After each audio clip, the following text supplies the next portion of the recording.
Going live. You're live. And that's counting as well. Okay, over here.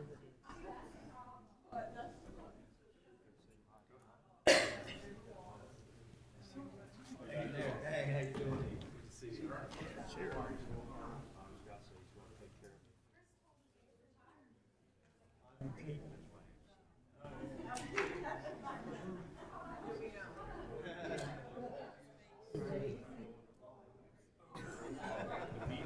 They're all befuddled this year. How are you?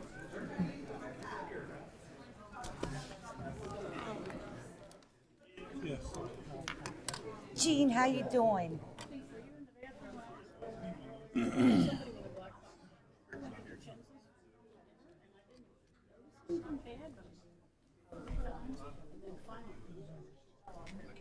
So something We want to move anyway. Just want to make sure that everything goes smoothly. And that's nice food. They have good food. Yeah. I didn't detect any problems. I ate it, and then as soon as I started eating it, it wasn't very long before I said, "Ooh, I had one cramp." Was that your name? Hold on. Here, Yeah, go ahead. bathroom, finally, then I felt better. So I called them and I said, "Hey, you better check this out because everybody, it's been something that I disagreed with. I've never had this problem. I don't see that. It's the same deal. Every time I go there, Maybe it's just a bad batch. That's the one next to Mrs. Lee. and I thought it Between us. Okay. Testing 1, 2, 3. Yeah.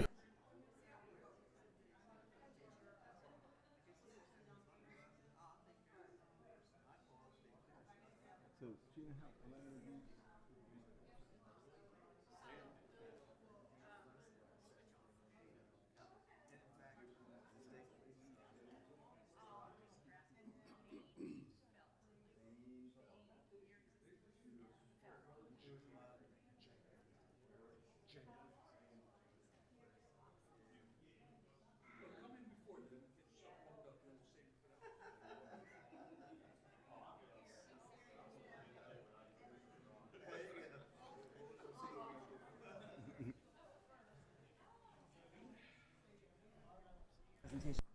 And then It says push. yeah. Yeah. This you just put.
Good evening. Welcome to Kent County Levy Court combined meetings, business and committee meetings this evening.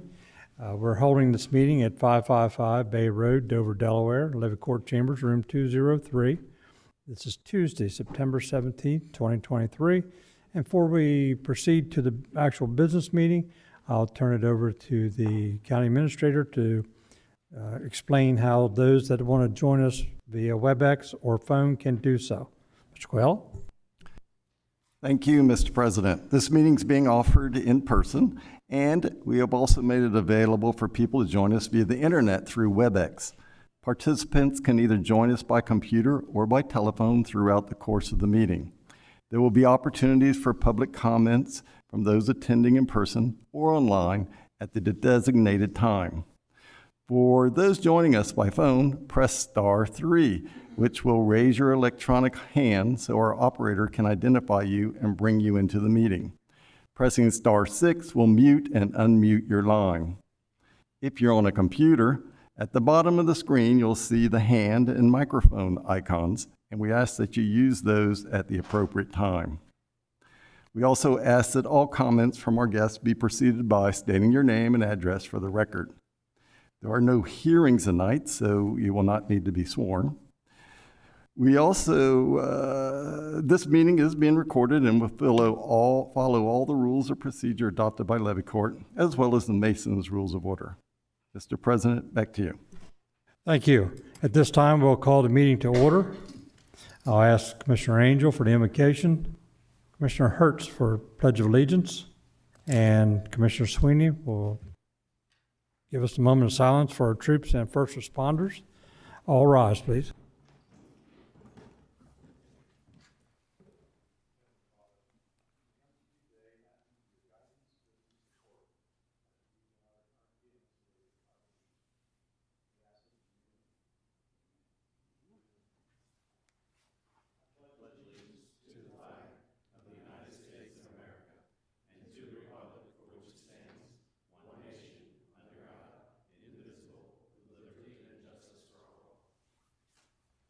Please remain standing for a moment of silence to honor military, law enforcement, firefighters, paramedics, and other first responders who have lost their lives in the line of duty protecting life and home or fighting for our freedoms. In addition, we honor all first responders and medical staff who have succumbed to COVID-19 virus complications contracted through close interaction with infected patients, losing their lives caring for others. Please remember all these individuals who died in the line of duty these past couple weeks, as well as keeping their families in your thoughts and prayers as they deal with the loss of their loved ones.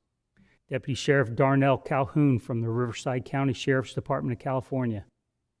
Chief of Police Justin McIntyre from the Breckenridge Borough Police Department of Pennsylvania. Deputy Sheriff Isaiah Cordero from the Riverside County Sheriff's Department in California.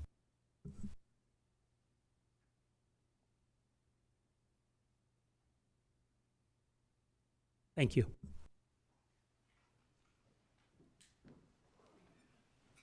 I'd like to ask Ms. Wooten to do a roll call, please. Determine quorum. Mr. Angel? Present. Mr. Hall? Absent. Mr. Hertz? Here. Mrs. Maston? Present. Mr. Scott? Present. Mr. Sweeney? Here. Mr. Pepper? Here. Mr. President, roll call reveals 6 present, 1 absent. Thank you. We do have quorum. Need a motion for the adoption of this evening's agenda. So moved, Mr. President. Second. Thank you. Motion by Commissioner Sweeney, second by Commissioner Angel. Can we have roll call, please, on that? Mr. Angel? Yes. Mr. Hall? Absent. Mr. Hertz? Yes. Mrs. Maston? Yes. Mr. Scott? Yes. Mr. Sweeney? Yes. Mr. Pepper? Yes. Mr. President, roll call reveals 6 yeas, 1 absent. Thank you. This evening's agenda has been adopted. Need a motion on the consent agenda 23-01. So moved. Second. Motion by Commissioner Masson, second by Commissioner Sweeney. Can we have roll call on that, please? Mr. Angel? Yes. Commissioner Hall? Absent. Commissioner Hertz, Yes. Commissioner Maston, Yes. Commissioner Scott, Yes. Commissioner Sweeney, Yes. Commissioner Pepper. Yes. President Pepper, roll call reveals 6 yeas, 1 absent. Thank you. Consent agenda for this evening, 23-01, has been approved. This time we'll go into presentations. First item is a tribute to Royal Ranger Jaden Culp. Thank you, Mr. President. Jaden has joined us tonight with his leader, Greg Scott. And Jaden achieved his Royal Ranger in October. And through a failure of communication on my part, we had this ready for him. And they've agreed to come tonight to receive a tribute from Levy Court for this great achievement. I'm going to read the tribute into the record, and then we'd ask you both to join us out front with all 6 Levy Court commissioners, and we'll get some photos and be able to share them online with the public, and you can have this tribute. So let me read this into the record. Kent County Levy Court tribute to Royal Ranger Jaden Culp. On this, the 17th day of January 2023, the Levy Court pays tribute to Jaden Culp in recognition of his meritorious attainment of the Gold Medal of Achievement bestowed by the Royal Rangers in October of 22. Through this achievement, Jaden Culp has demonstrated an outstanding devotion to the principles of hard work, faith, citizenship, and service to others. Your family and friends are gathered here to celebrate this occasion and recognize you with honor and distinction. Kent County Levy Court extends sincerest appreciation and warmest best wishes to Jaden upon this milestone accomplishment. You have demonstrated the best qualities of leadership among your peers. On behalf of the citizens of Kent County, Delaware, we say congratulations. This is signed by Terry Pepper, the President, Alan Angel, Vice President, Alan Quayle, Acting County Administrator, and the remainder of the Levy Court Commissioners. Jaden and Greg, if you'll join us up front, we'll present this award and get some pictures.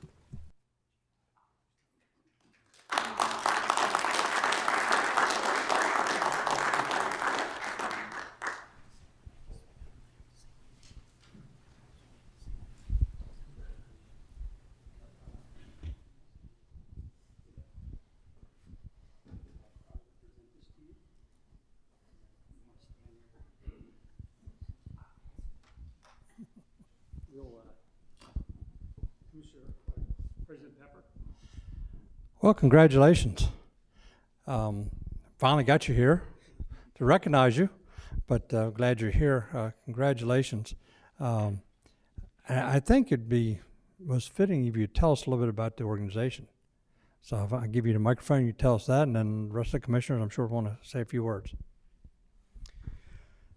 Thank you.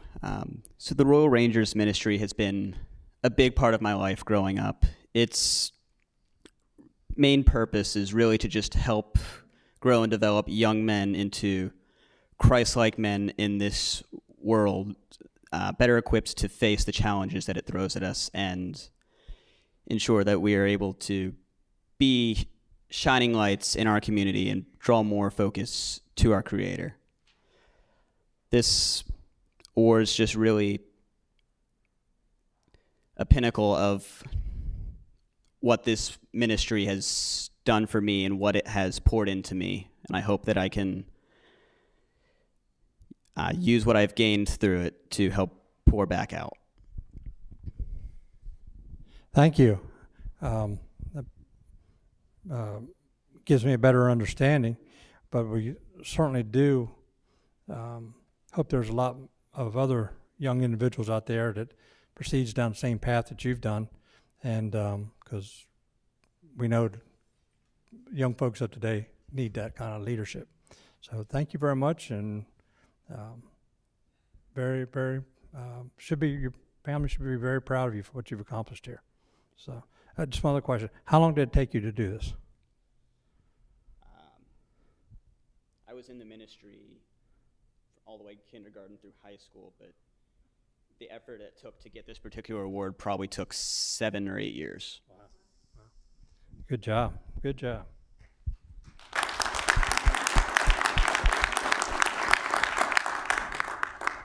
Well, I just learned something new. I had no idea this was even part of our community. And, you know, when I was in the Army, we used to have a saying, you can't be a deacon unless your light doesn't shine. Your light definitely shines and continues to shine for our community, and thank you.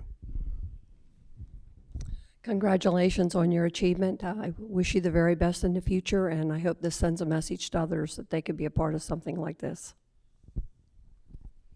Congratulations on your achievement. Your loyalty and dedication really displays a lot, and so thank you for what you've done.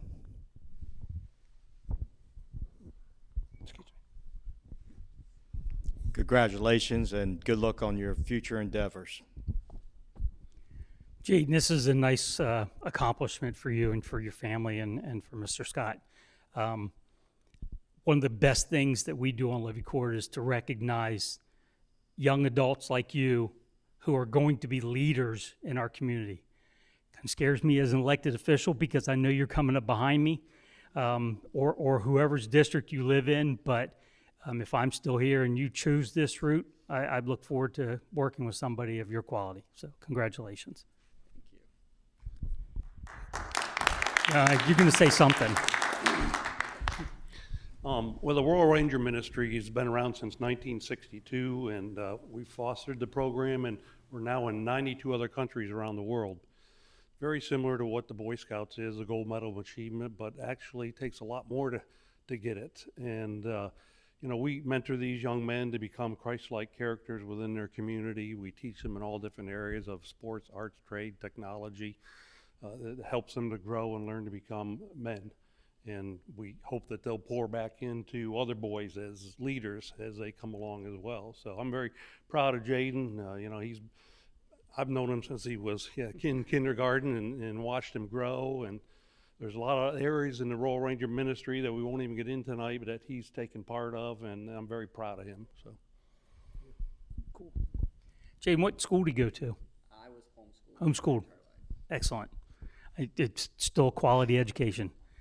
So Mrs. Pitts is going to take some pictures for us.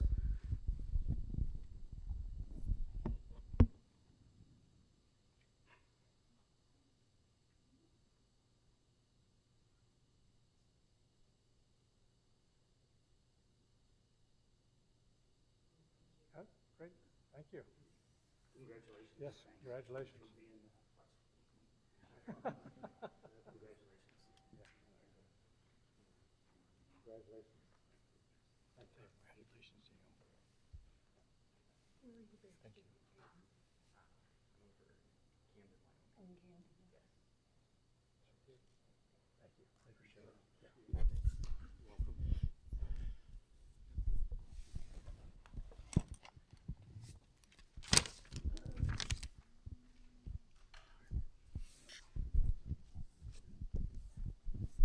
Okay, the next item on the agenda is equally as important, especially to the one receiving it. It's a retirement resolution for Timothy D. Mutter. And can we have this read into the record, Mr. Coelho? Resolution 3971, retirement of Timothy D. Mutter. Whereas the retirement of Timothy D. Mutter, an employee of Kent County, State of Delaware, from his duties as Deputy Sheriff, Kent County Sheriff's Office, presents a suitable opportunity for expressing the esteem in which we hold Timothy D. Mutter as a good and faithful public servant. Therefore, be it resolved that the County of Kent express its warmest appreciation and thanks to Timothy D. Mutter for the able and loyal manner in which he performed his public duties. Be it further resolved that this resolution be as evidence of a right to the pension provided by the Kent County Employees Retirement Program, and that this resolution be and hereby is incorporated into the official minutes of the January 17th, 2023 meeting of the Kent County Levy Court. Okay, this is a resolution number 3971. We do need a roll call vote on this. So moved, Mr. President. So, got a motion by Commissioner Angel and a second by Commissioner Maston. Now, can we have the vote, please? So, you be Commissioner Angel? Yes. Commissioner Hall? Yes. Oh, present, okay. Commissioner Hertz? Yes. Commissioner Maston? Yes. Commissioner Scott? Yes. Commissioner Sweeney? Yes. Commissioner Pepper? Yes. President, roll call reveals 7 yeas. Thank you. Well, I guess this makes it official. You can retire now. So, I know the sheriff's office is going to miss you. You've done an outstanding job there, and we wish you all the best. And I know you deserve it. I know this is your second retirement. So, I don't know if this is going to be your last one or not, but it's a good start on the future. So, congratulations and best of luck to you.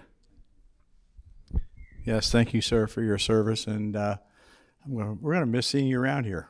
You know, we really will. I know that you bring all your expertise to us and make us look good, and we really want to say thank you for that. And we hope you do enjoy your retirement, but if you don't, you can always come back. Congratulations, sir, on your retirement, and may every day be a holiday. Sir, congratulations and thank you for the years of service. Commissioner Masson, it's not every day is a holiday because the banks are closed, some stores are closed, but every day in retirement is a Saturday. And you're going to enjoy that. You're going to enjoy that very much. Congratulations, Tim. You're going to be missed. I'll remember that. I didn't get a chance to work with you, but congratulations on your service to the county, and enjoy your retirement. Well, congratulations. Thank you. I guess hand you this and thank you. Getting pictures. He's leaving. He's done. He's done. He's done. It's too long. There you go.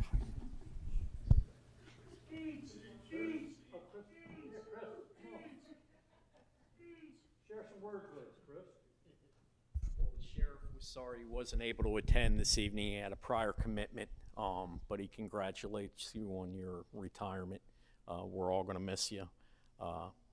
Tim and I worked together for years at Dover PD, and we're both retired from there, and fond memories from there and here at the sheriff's office. So you've been a true role model for me.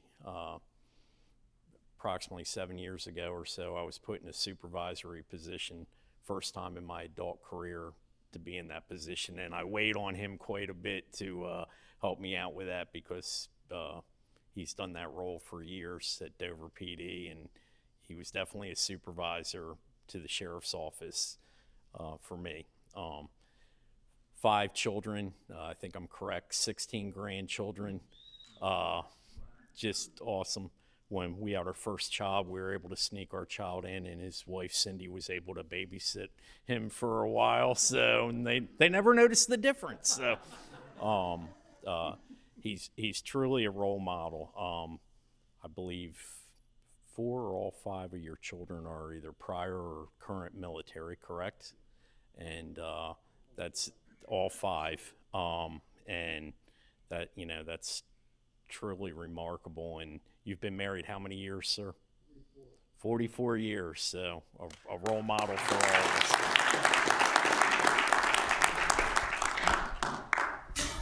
So who carried who all those years? I'm going to be nice.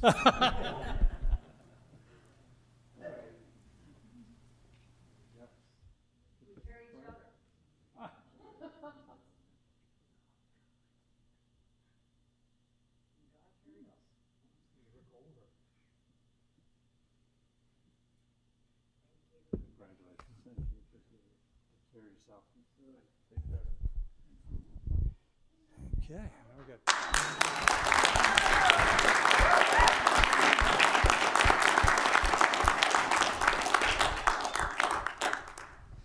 Okay, and looks like now we have something special to do. We have a check presentation, and who has that check? Maybe we do, maybe we don't.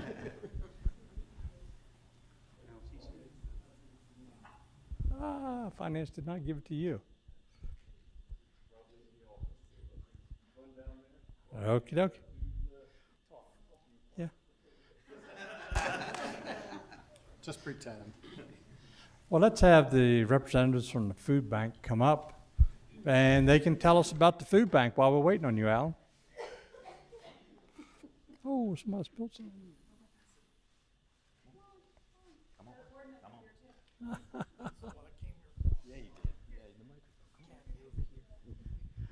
Hey, how are you doing? Good to see you. Yeah.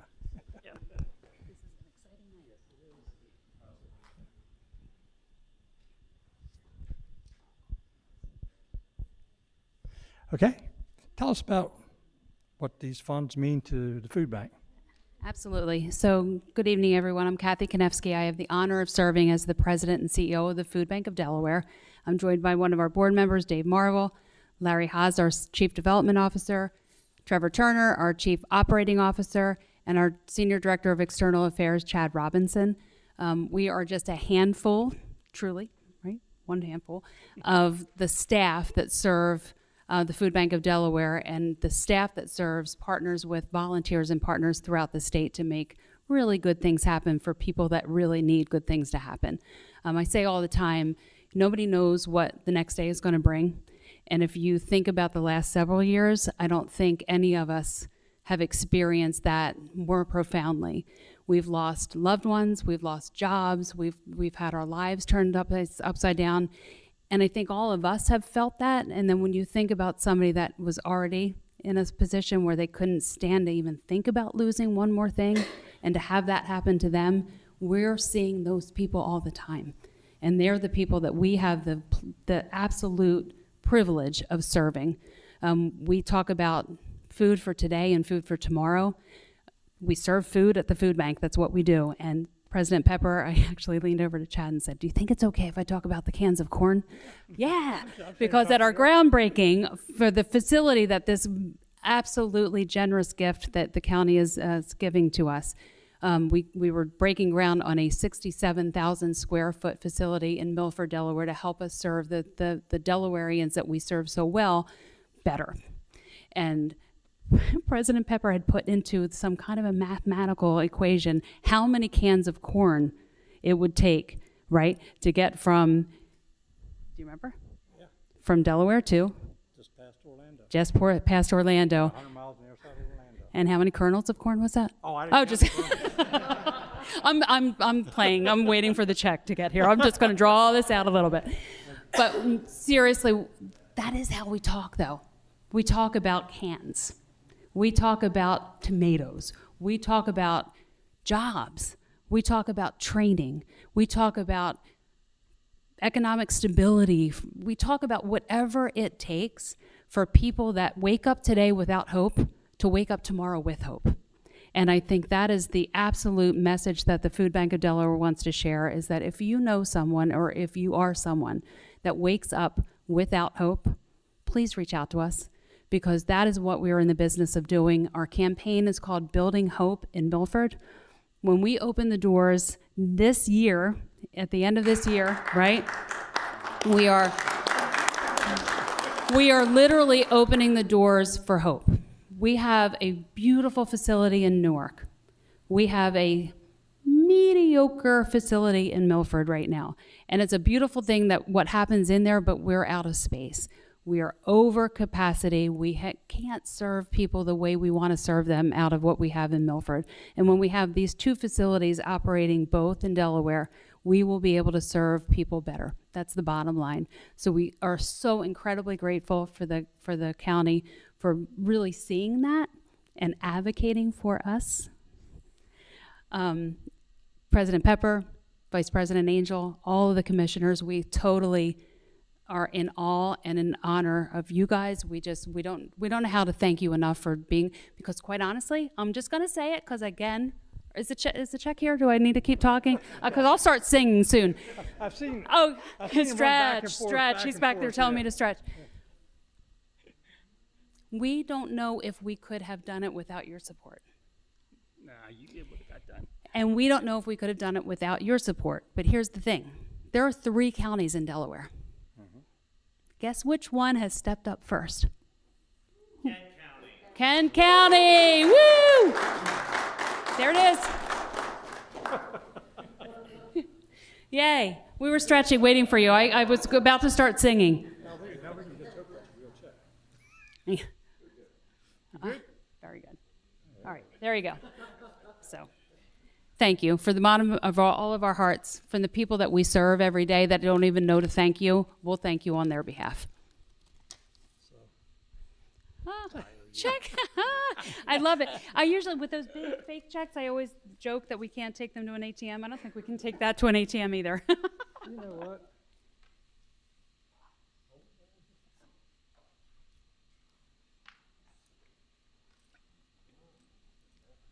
Hold on just a second. Uh-oh. You guys stay there. Option number 2. Until you go back over that page. David never could count.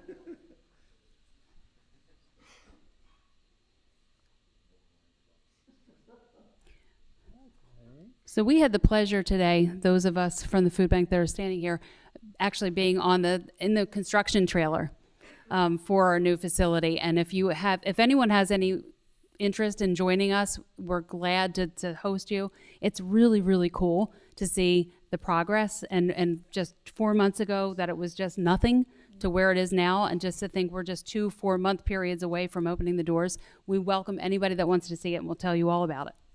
Well, you know. Oh, you got it. Look at that. I've got part of it, but I do have a check. Matter of fact, I signed a letter earlier today, and I just remembered that, and to the Food Bank of Delaware. So this is the first installment of $500,000. Thank you so much. We do have the check, we have the letter, and there's the envelope it was supposed to be in. There you go. So. And we can take that to the ATM. Yes. Oh my gosh, thank you so much.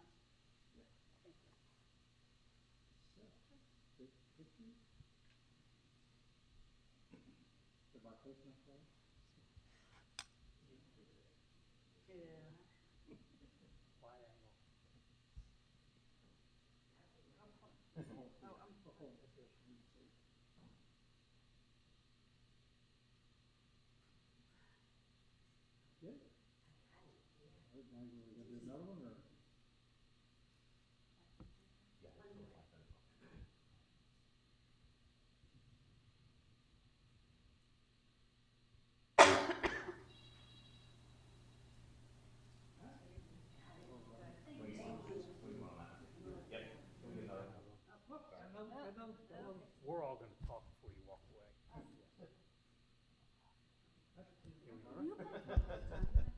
Yes, you could have. Jody. Thanks. Look, I've worked with the Delaware Food Bank for a number of years, going to the food distributions at Dover Downs, and if you think that what Kathy said about the need in Kent County, it's 10 times greater than what the need really is. And that's why we need to do this for the Delaware Food Bank to help them grow. The number of volunteers that come out to Dover Downs to help is always over what you ask for. But the number of people who line up is saddening. And they are so grateful when they come through the lines. When they get, no matter what, if they're at the end of the lines and they're not getting something from every station, they're still very, very thankful for what they receive from the food bank. So for what you guys do is 100 times more than what I did to help you, and we appreciate it. Thank you. Congratulations, and I look forward to working with you in the future. Congratulations to you. And just so happens, Thursday night we have Delaware Association of Counties meeting, and I'll put pressure on the other 2 counties to step up and get this thing going. Thank you. Took what I was going to say, Mr. President. But thank you for what you do for our county and our state, and it's a well-worth endeavor. Just as Commissioner Sweeney said, I've had the opportunity too to work the food bank and to see the needy families come through. And it really is quite humbling when you see people come through, especially people you know that you didn't even know that had a need. And I commend you all for the work that you do, the effort that you put forth, and I'm happy to be a part of being able to give you that $500,000. Thank you for your generosity of time and dedication and effort that you give. It really means a lot to the county, and I'm glad to see the growth is moving in the right direction to help to continue to provide this service for King County residents in the future. So thank you. Yeah, true. Well, as Kathy said, I'm one of the members of the leadership team at the Food Bank of Delaware, and I just can't thank the county enough and all the commissioners for the support for this project. It means so much for us, and again, it'll allow us to continue to serve and serve better and serve more people and just provide additional services to people who need it. So again, thank you. Yeah, thank you so much. On behalf of the Food Bank of Delaware, Kathy really summed it up. I'm Trevor Turner. I'm the Chief Operating Officer. I'm heavily involved in the construction process, which is a lot easier than fundraising. So I have the job of spending the money. So thank you.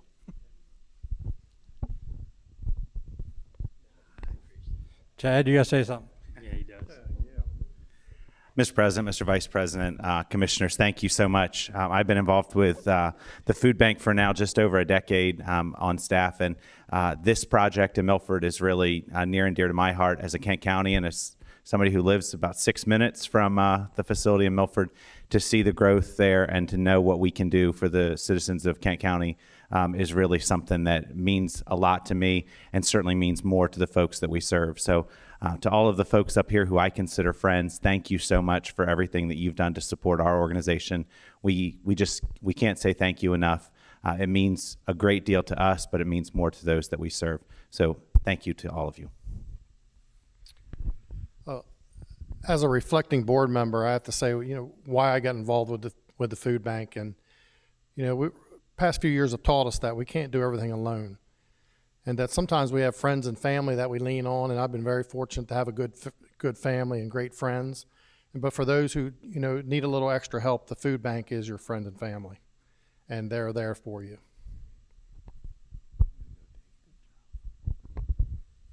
All right. Thank you very much.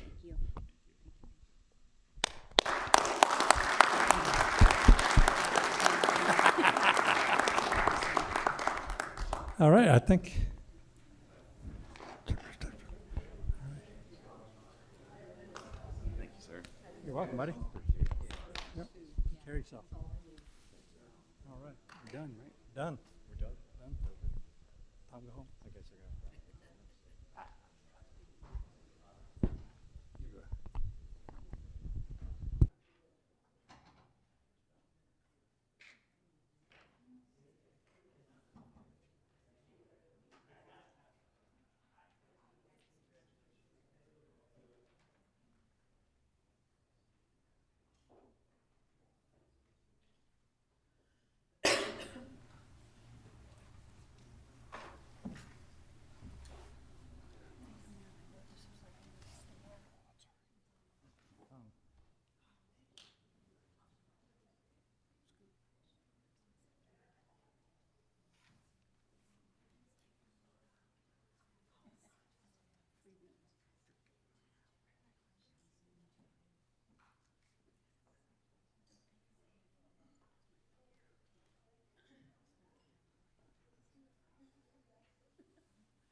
And at this time, we'll have some introductions of some new county employees, I believe.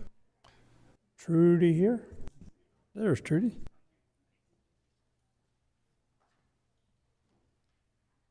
Good evening, Commissioners. We do have 2 new employees.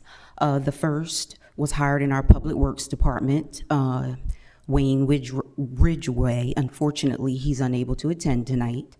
The second is the new Deputy Recorder of Deeds.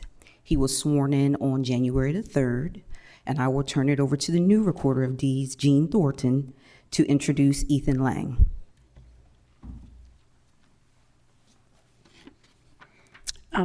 As she said, to introduce myself from the podium, I am Eugenia Thornton, the Kent County Recorder of Deeds. I am proud to introduce to you my deputy, Ethan Lang. Ethan is a native Delawarean, Attending Milford Public Schools, he graduated with honors from Milford High School in 2019. While in school, Ethan served in leadership positions across a multitude of clubs, including president of the student body, president of the Leo Club, secretary of the Business Professionals of America, and captain of the track team. He was selected as a member of Boys State class of 2018. He was a two-time state champion in business law and ethics, representing Delaware twice at the National Academic Competition. Ethan attends Dartmouth College, which is one of the 8 major Ivy League schools. It's in New Hampshire. He's a major in government and philosophy with a minor in public policy. He currently sits as a senior editor of the Dartmouth Law Review and Politics and Law Fellow. Further, he's a vice president of Kappa Pi Kappa fraternity. Ethan has worked in all 3 branches of Delaware government, including interning for Governor John Carney and interning for the Delaware Supreme Court Justice Gary Traynor, both Dartmouth alums. In his free time, Ethan enjoys reading and writing with a strong interest in military history and philosophy.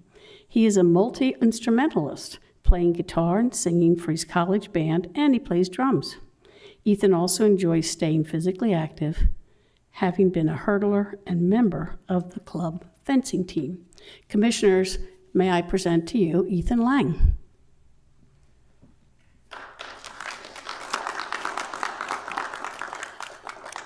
Good evening, Commissioners. It's a privilege to stand before you. Funny enough, many of you I've met before, either where you were campaigning or in Boys State 2018 on County Day. I actually sat in your chair, Mr. Pepper. You chose me to be the president of the Levy Court for a session, and we did a mock Levy Court session. So it's an honor and a privilege to be here. As I said, I'm a local county boy. I've been here all my life, went to Milford schools, and one thing that I cherish above all is my local community, and it does the heart good for me to come back to my hometown, come back to my county where I grew up, and give back and serve in the local community. Because federal politics, federal government is one thing, but I believe that state, local government is where I can make the most change and have the most impact, and I want to, fight for my values and change my community for the better. So I'm just happy to be here, and I'm glad to do my part and serve, and hopefully one day maybe sit in one of those seats, or who knows. But I just appreciate the time being up here, and I'm going to cut it short because I need to get some food. Well, you commissioners have been put on notice, but I think the governor needs to worry a little bit too. Well, Ethan, we're glad to have you here.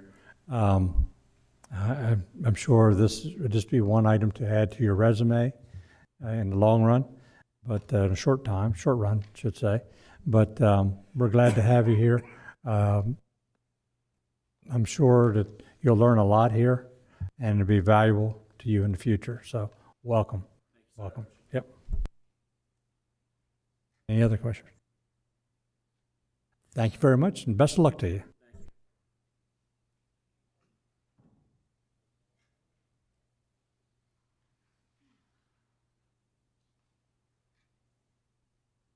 Okay, at this time we're going to recess to committee meetings where each commissioner will run their own part of their committee, and I'll turn it over to our first commissioner. Commissioner Angel is first on the agenda, and we do have 6. Is Commissioner Hall here via phone? Yes, I'm here. So we do have 7 commissioners. We have 6 present, 1 with us on the phone. So I'll turn it over to Commissioner Angel to run this part of the meeting. Mr. Simmons, go right ahead, sir, on our website contract. Good evening, Mr. President and Levy Court Commissioners.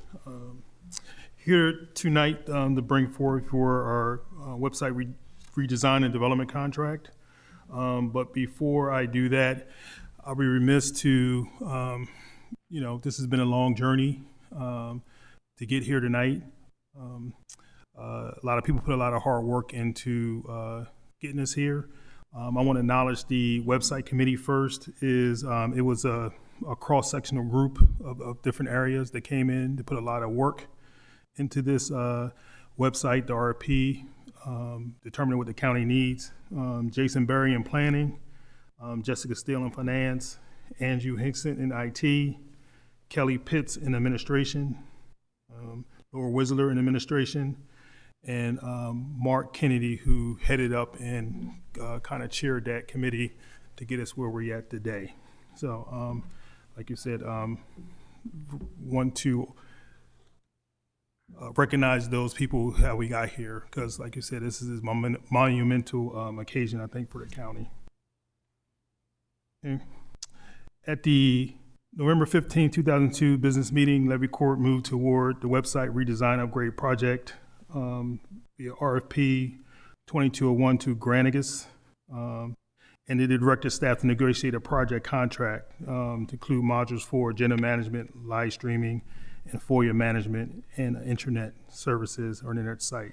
The cost of this project for implementation for the first 4 years, operation be paid utilizing the American Rescue Plan Act standard funds, and not to exceed the amount of $550,000 over 4 years ending in December 31st, 2026. As you well know from previous committee and business meetings, our website has not been updated for over 10 years. It was a project that was done in-house. It's not ADA compliant, which is probably one of the biggest areas where for not only security but far as complying with the law that we're lacking in. The website served its purpose, but I think it's time. I think everybody's in agreement that it's time to come up with something bigger and better that can serve the county needs well into the future. Just give you a recap. At the end of the RP process, we came back with before Levy Court with 3 vendors. Out of the analysis and the scorecard, Granicus was awarded the contract for the website redesign. You directed staff to negotiate a contract, bring that contract before you. It's in your packet. To include a redesigned website,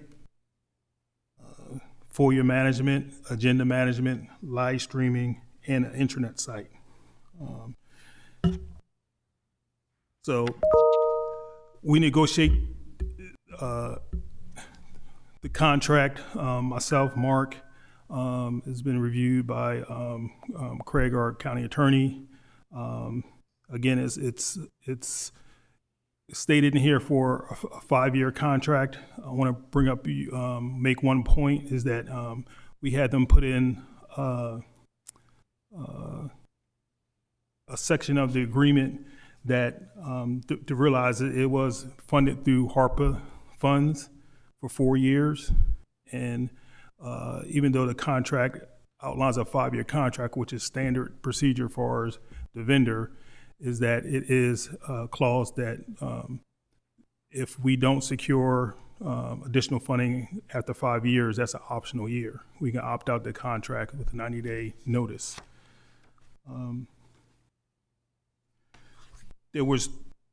we presented the contract back in November, we presented the base contract without the additional features that Levy Court voted for. And if you look at that total in itself, it's $137,000, $137,400 without any of the options. And it's spread out over the 3 years for a total cost of $348,956. And the reason we did that is because, as we learned, as we transition to this cloud environment, is that it's good to get what the county requires, but it takes a little while to implement the entire package of software. It's going to take 6 to 9 months to redesign our software. That will include Granicus, working with various departments, and not only just duplicating what they have, but actually going in there and determining what is best needed for that department. So it's really a redesign of the whole entire site. So that process in itself can take anywhere, like you said, from 6 to 9 months. So if you give or take, you're at a year. And typically what happens is that if you buy all the modules at once, you're charged from day one the modules that you're going to implement 9 months, 12 months, 16 months, 18 months. That's just the way things are rolled out far as kind of like phases. So what we did was that we took the if you want to say the a la carte option or the individual option where, yes, we went and committed to our base package. And we also had the option where we can add any of the other options when the county is ready to implement those, And another good reason why we did it, because we want to make sure that the primary goal of this contract is that make sure we have an outstanding website that not only the county is going to be proud of, our residents, Levy Court, the staff, and that's the major goal. And once we accomplish that, and then we can focus on the add-in extras that Levy Court wanted. Most importantly, the agenda management, FOIA management, and live streaming. So that's how the contract was structured. That's what the thought of when we looked at the contract and as far as negotiating with our vendor. They pressed hard back. We pressed back harder. That's the way we want, because I explained to our vendors that we are in the midst of other major projects in the county, as far as ERP, assessment, Esri upgrade. So I just want to be judicious in understanding that with the county money, and that we're not just all at one time throwing thousands of dollars to a vendor, knowing that we're not going to implement a certain module within, 6 to 9 months. And it's just not going to happen. So that's pretty much a cost savings, because we're not going to have to pay for that right up front. We can pay for it when we're ready to implement those. So that's the majority of the background of the contract. Like I said, the contract is in your packet. Year one totals, like I mentioned before, just the base is $137,400. And then each year one is 65, year two is 65, year three is 70, year four is 75, 340, and that brings the total base for $348,956. If we... Mr. Simmons, Yes. got a question from Commissioner Sweeney, please? Yes. Thanks, Mr. Vice President. Joe, just curious, so the initial first year, $61,500, that's over and above the $75,900 in fees we have to pay. So first year is going to be around $136,000? Yes. Okay. So each subsequent year only goes up because that's their licensing fee. It goes up, whatever, 15% or 8%? 10%, I believe. But yeah, it goes up each year that the contract is valid. All right, so one of the agreements that we're agreeing to, and Commissioner Hertz pointed this out, the storage usage and the user the licensing fee. How, I get the storage part. We go over a terabyte, they're going to start charging us $1,200 in arrears, and it's going to be included in the annual starting at that point. How do they count subscribers?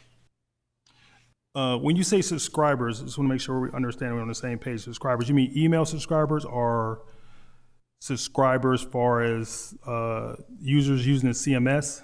Or Well, that's what I'm wondering, because it says that our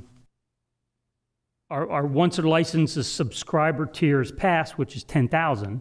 Correct. It jumps to $25,000 for an incremental $2,500 in annual recurring do people out there have to sign up for something? Correct. So what that is that we'll, first of all, this is a community engagement platform. And part of that community engagement is that residents can sign up for email notifications for Levy Court meetings, or let's say if they want to sign up for notifications for Park and Rec leagues are starting. So we have up to 10,000 subscribers that residents can sign up and get notifications, whether it's Levy Court closing. So it's an avert action by the constituent to sign up and ask for something, not just because they went to our website. No. That doesn't make them okay. That's what I wanted to clarify. No. This is the community engagement part where they're signing up for a specific notification about something.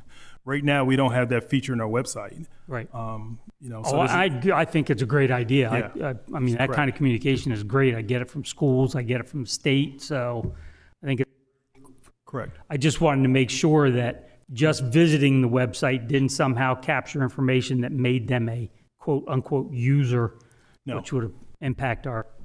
No. Okay, perfect. Okay. Thank you. Commissioner Masson?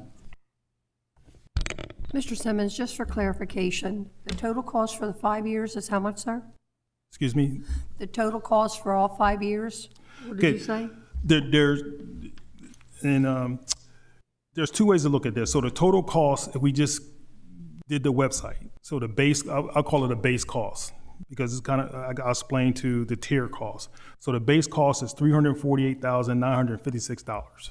So that gives us the website, that gives us the setup, and gives us the internet and the subscribers. And that's the base when we presented the original proposal, that's the base what we presented. Okay, just one other question though. If I look at year one, and they had the two columns together you gave us, that would be 136K, right? Correct. So then year two, we would add that, year 3, 4, and 5, right? Correct. But only one qualification though. I come up with like 428,000. So where am I off? So you're off with I believe the 428,000. Okay. What figure are you looking at again, Ms.?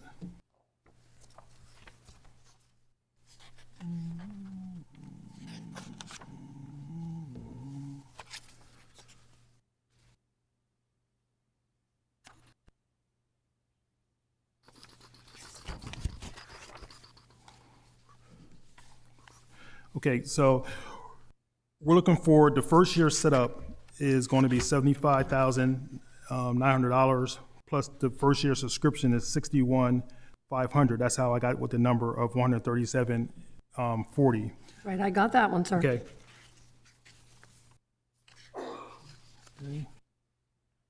And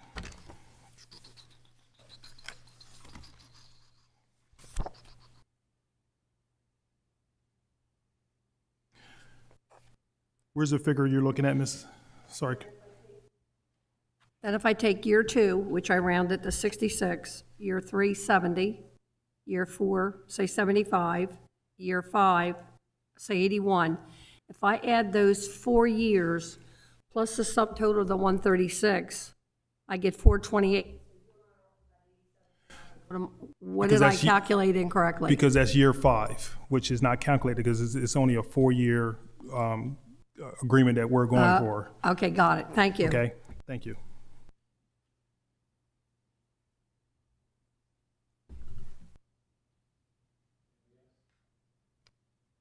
Okay, sir, continue.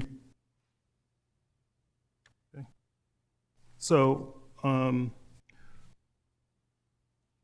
with this project, like I said, we're looking at March, mid-March implementation to project start date. That again will run from 6 to 9 months. If you take that 6 to 9 months, will put us at somewhere in the fourth quarter, the October, November timeframe to get this complete. And then once the website is complete, and then we can start on the additional functionality that Levy Court directed. You can put that in. So just that alone would, if you look at the break down the cost of paying those optional subscriptions in basically going to be year 2, we're going to save money going from paying it all up front. And that was the methodology here. So any other questions? Mr. Scott? Mr. Timmons, could you explain these categories of yearly costs again? Because our math just it's not working out. Okay. Which one do you want to explain? You're saying 550,000 for 4 years, correct? Yes. How are you arriving at the 550? So if you add all the optional features from day one, which we're not going to do, so we know that's not going to be accurate, is $880,722 year one. So that's the setup and the first year subscription for everything on here. Okay, and then if you add it again for year 2 cost, I'm looking at specifically on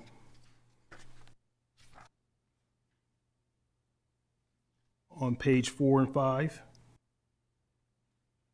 Okay.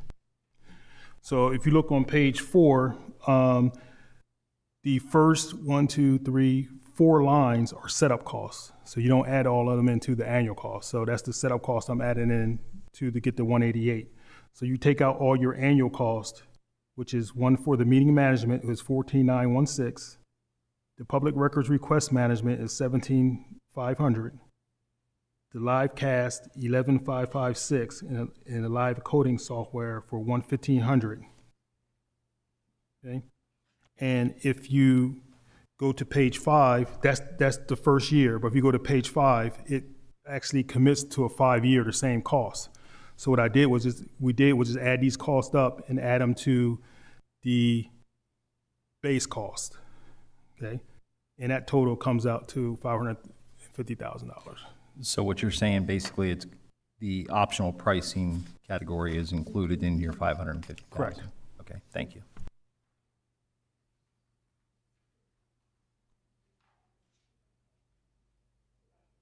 You got it. Commissioner Master took me a little while too. Okay. Anybody else? Okay, Joe. Okay. If the county found acceptable, I provide a motion for your consideration to move forward with the contracts for Granicus website. Follow up on what was approved in November to give us the upgraded website. Any other questions for Joe? Move forward for the business meeting. Mr. Hall, you in favor? Yes. Okay, 7 up. Thank you. Thank you. Thank you, sir.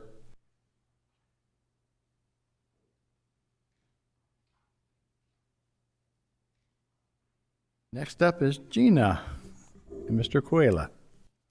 Thank you, Mr. Chairman. We do have with us tonight Gina Bainfeld and Eric Jenga from Tetra Tech to review your ARPA fund reprioritization. Gina? Well, thanks, everyone. Good evening. It's an evening of hallmarks. Your agenda has had quite a few hallmarks among your team and the community. It's kind of a hallmark. It made me think as well for the ARPA work. We're here tonight to talk about the final allocation. We were here about a year ago with just the beginnings of some programmatic initiatives. So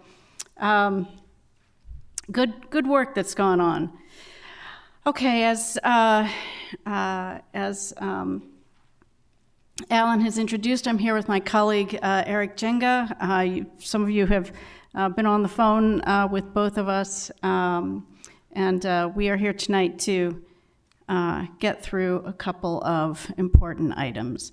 So what we'll do give you a sense of the prioritizations that have that you've undergone previously, a little programmatic current status, and this is kind of the second real formal discussion around prioritizing the final dollars, about 5.7 million, that we'll get into. Really dialogue, feedback, discussion. We'll take that in, and at a future meeting, come back with recommendations for those final dollars. So, a little background, a little more background than maybe some of the more longer-standing members need. You'll find this chart familiar. We've shown it a couple of times. But for some of the newer members, in April of this past year, you all had gone through a prioritization exercise. We had given you some background, some discussion around ARPA requirements, idea generation, and then we put those into a kind of rating document, and this is how the ranking came out. At the top, first 3-5 were the highest ranked items. You may recall you assigned points, so you have points there as well as number of votes. So kind of the first 3 items there being really concentrated with considerable votes as well as points. So seniors, emergency services, and homelessness food bank.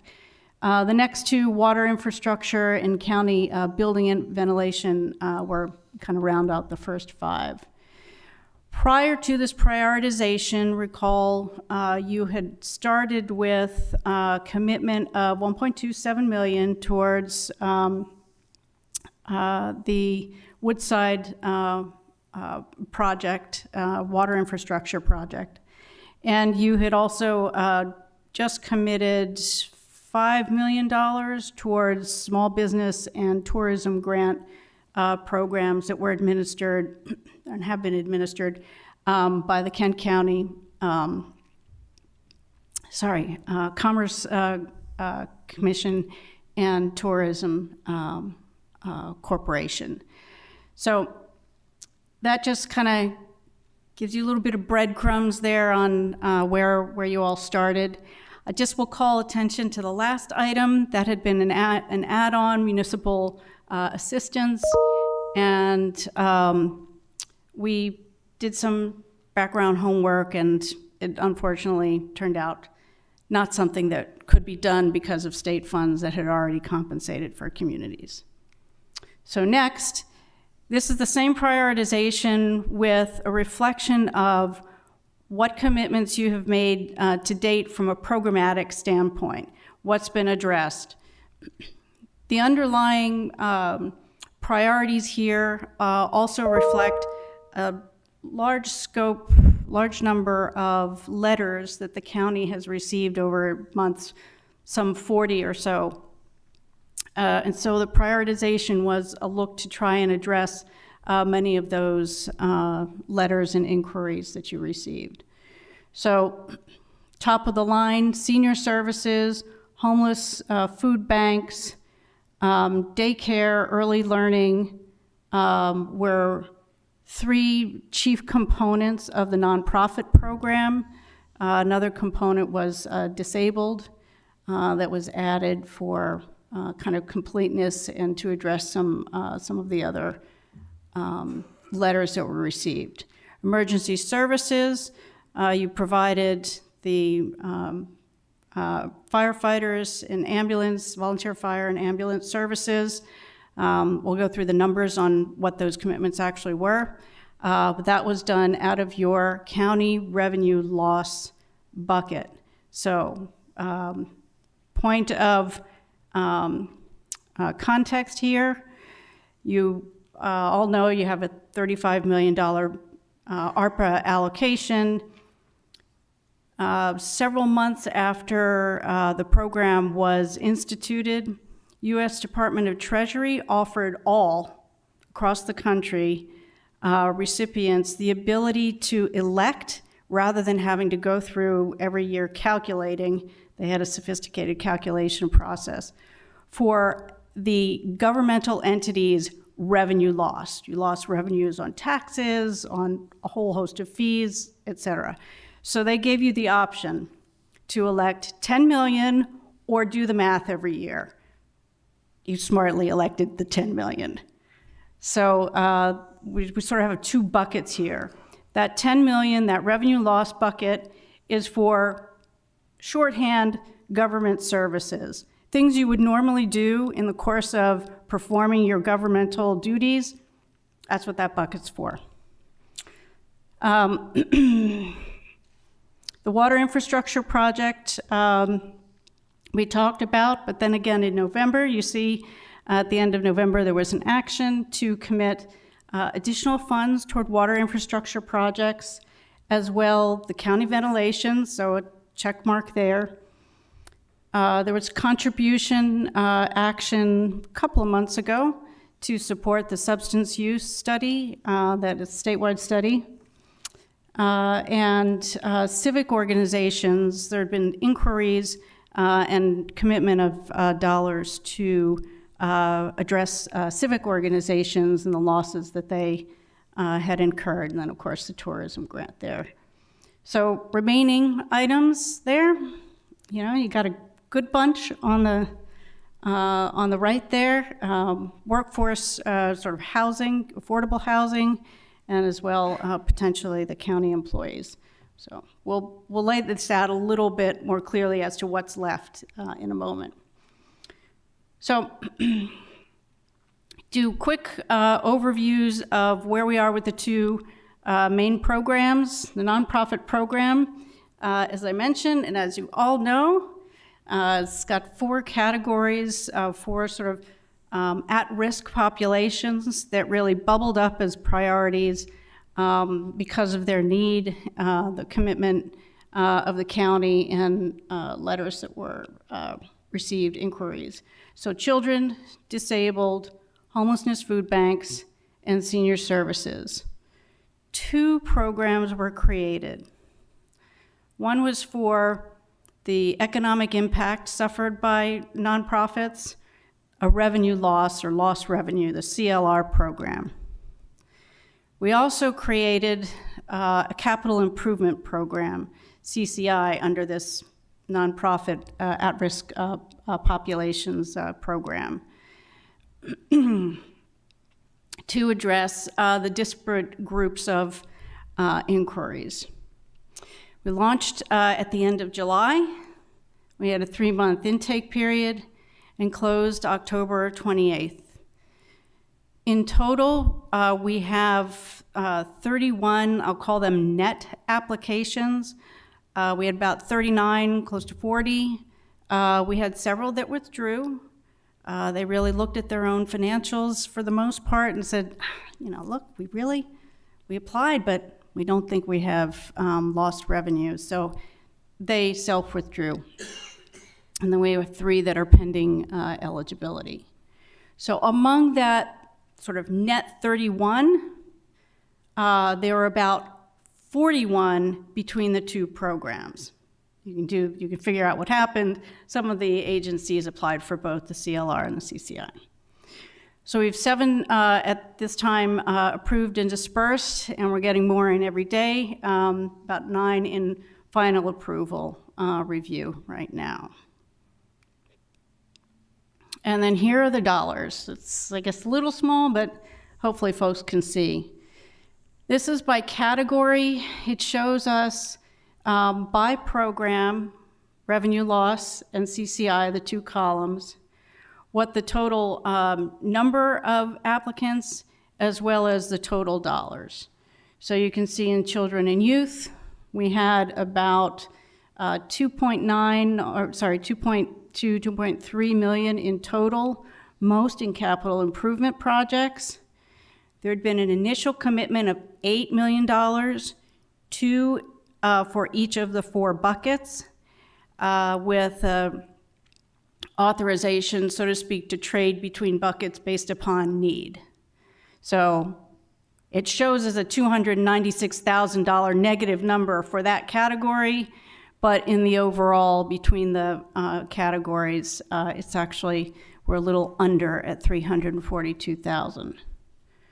So disabled, small group there, only a request of $654,000 between the two. Of note, the homelessness and food banks category is probably the strongest in terms of number of applications, in terms of amount requested. You have 8 revenue loss applicants and 4 capital improvement project applicants. They are also the highest number in terms of dollar amounts requested at 2.9, nearly $3 million. The seniors are slightly higher with the number of applications, but in terms of strength of those two components, the homeless group is probably the strongest among all of them. Seniors, smaller requested amounts at $9 million for the revenue loss and 5 projects at about $1 million for capital improvements. So all in all, down at the bottom there, you have the total of revenue of all requests. It's about $7.6 million with $342,000 remaining at this point. Oops, I should do that. Now to the small business program, just briefly here. The program has been closed out or is near the last components of closeout. There were 172 applications overall. The vast majority of small businesses were small businesses at 150 of them, about 87% of the applicants. Hospitality was at 22 applicants, about 13%. While it was not a requirement, we did want to reflect where the locations were of the various applicants. And so you had a pretty considerable concentration, about 80%, between impacted and disproportionately impacted communities. These are communities demonstrating a higher level of distress, and they have particular definitions, which I won't quote chapter and verse for you tonight, but they're the more distressed communities in the county. We're going to show them to you here. So the yellow are census tracts that are considered impacted, and the bright orange are disproportionately impacted. Your blue dots are the small business program. So you can see this is half the state here with the really healthy concentration in and around Dover, a little smaller concentration around Smyrna, and your other disproportionately impacted community in Milford with a smaller concentration, a smattering throughout. So the vast majority, as you can see, were small business applicants. Pardon me. Okay, so here's the overall where you stand in commitments of your 35,115,561. On the left are commitments that you've made. That's the small business program at 3.4. They didn't use the full 5. It includes their fee. The overall fee as well for the consulting work that we're performing is incorporated in these numbers. There's your 1.27 from Woodside, the $8 million commitment to the nonprofits program, which we may have some available to contribute to other things. DTURF, the stormwater management and wastewater, those were the November commitments of $2 million and $4 million respectively. The civic organizations, $1 million. And then I'm going to skip the $10 million for a second. Bay Health Foundation, this has been a project that we're kind of keeping track of.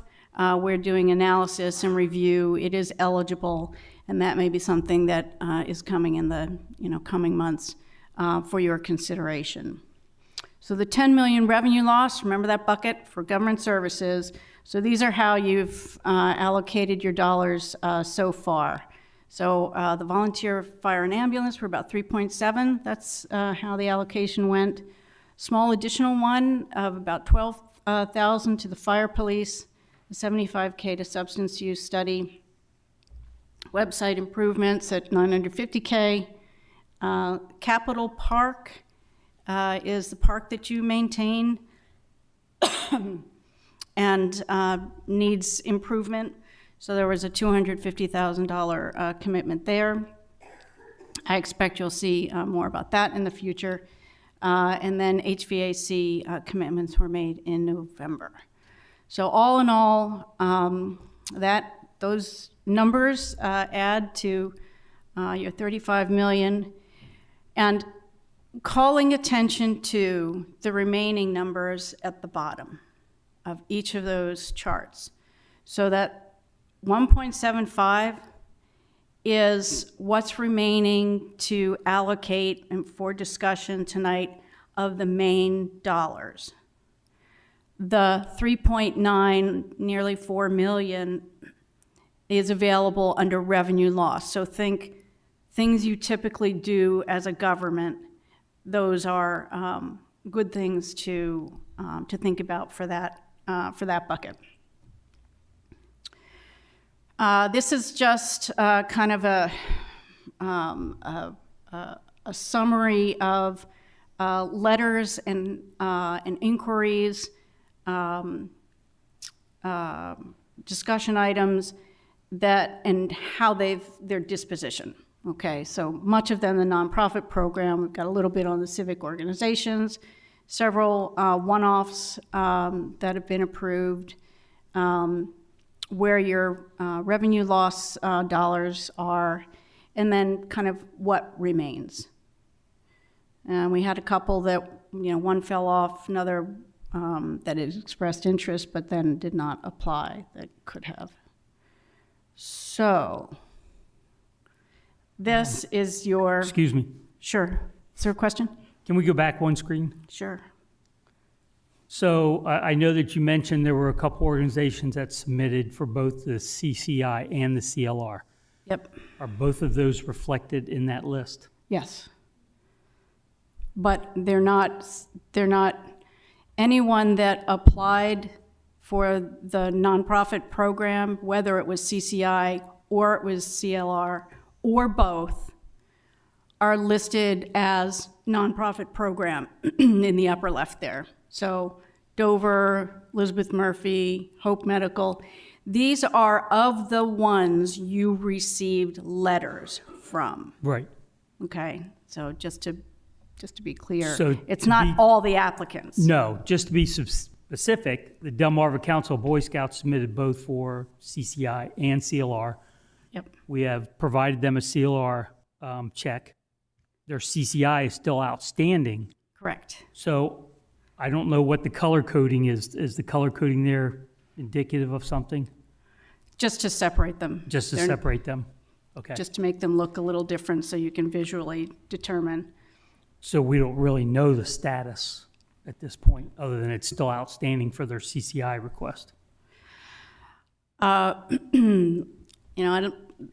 Same thing as as I've often said, is I don't really want to talk in detail about projects because don't want to divulge important information. But we have at the end of the year. We reprioritized so that we could get the CLR out the door, and along with that, reprioritized to look at the capital improvement project. Okay, that's fine. Thank you. Yep, no problem. Gina, can you go back one more slide, please? Sure thing. So the total of the remaining for both those is about 5.7 million. Right. So you take your 1.7 and your 3.9, basically. 5.7. Just want to make sure that's the number we threw out last time. I haven't seen it here, so I just want to make sure that's included. Okay. Good Thank tracking. you. Commissioner Scott? Jeannie, you might be able to answer this, or maybe not want to answer this, but are we making any progress on some of the senior centers that have not received their funding yet? Yes. What we have done across all of the programs, or all of the applicants, is we prioritize the revenue loss because those are a little more straightforward to address. Some of them have capital projects. I will tell you that the capital projects are, secondary, not certainly in priority, but in terms of timing, they are kind of lagging a little bit behind the CLRs. Each one requires individual eligibility according to ARPA. So we can do the revenue loss as kind of as batches, but each one needs an examination. Sometimes we are having to, we kind of go in with, all right, this is the explanation, and then when we dig into it, we find, that's not the best fit. And so we have a little bit further dialogue. So they are coming forward. If you'd kind of like a little more detailed status on individual ones, we can provide something like that. I'm good, but I don't have every last one of them in my head. That's fine, thank you. All righty. So this is kind of our take-home point slide. I'm going to turn it to Eric. What this slide does is it reflects, like if there is one slide to look at, this is the one as it reflects the sort of what's remaining, as well as new ideas that have been floated and that have come up over the last months. So I'm going to turn it to Eric for some discussion around this, as well as some thoughts and guidance around prioritizing the remaining. So this just forward, back. Thank you, Gina. Good evening, everybody. So this is the remaining priorities and suggestions. There's been some existing projects that have not been able to easily fit under some of the categories and initiatives that the county has moved forward with. That's not to say that those projects wouldn't get funding or may not be eligible under future programs developed by the county. But they're kind of in a holding pattern until we can get some of these other projects nailed down. Part of it is to know what kind of funding is going to be available, the amounts that may end up fully being committed. Again, making sure that all the projects that we're looking at are actually eligible and meet the ARPA SLFRF criteria. So you can see there's still the Veterans Housing and Dover Housing Authority. Both those projects, housing is for especially, affordable housing is a very cleanly qualified program under SLFRF. That's something that you'll see in the coming slide, may be worth additional consideration. There's been some discussion about some county employee compensation. That's a little bit more complex. Eric. Yes. Sorry, real quick. On the workforce affordable housing, Yes. do those organizations have to submit specific programs that they're asking for funding? Yes. Or did they? I'm sorry, go ahead. Did they? Yes. The veterans housing one is difficult. It was a complicated project.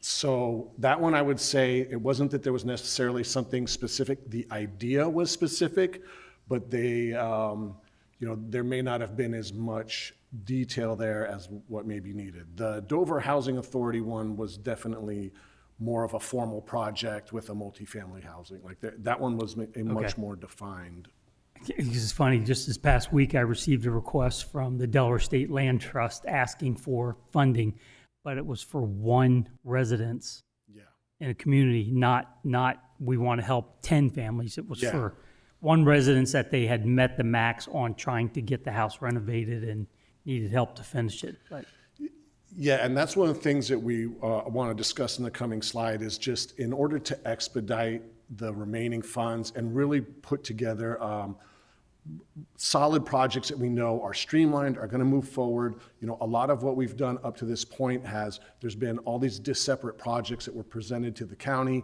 and we've kind of been working backwards to make them fit within the program rather than designing a bunch of programs that go out to everyone and then bringing it in. And we already know they're structured to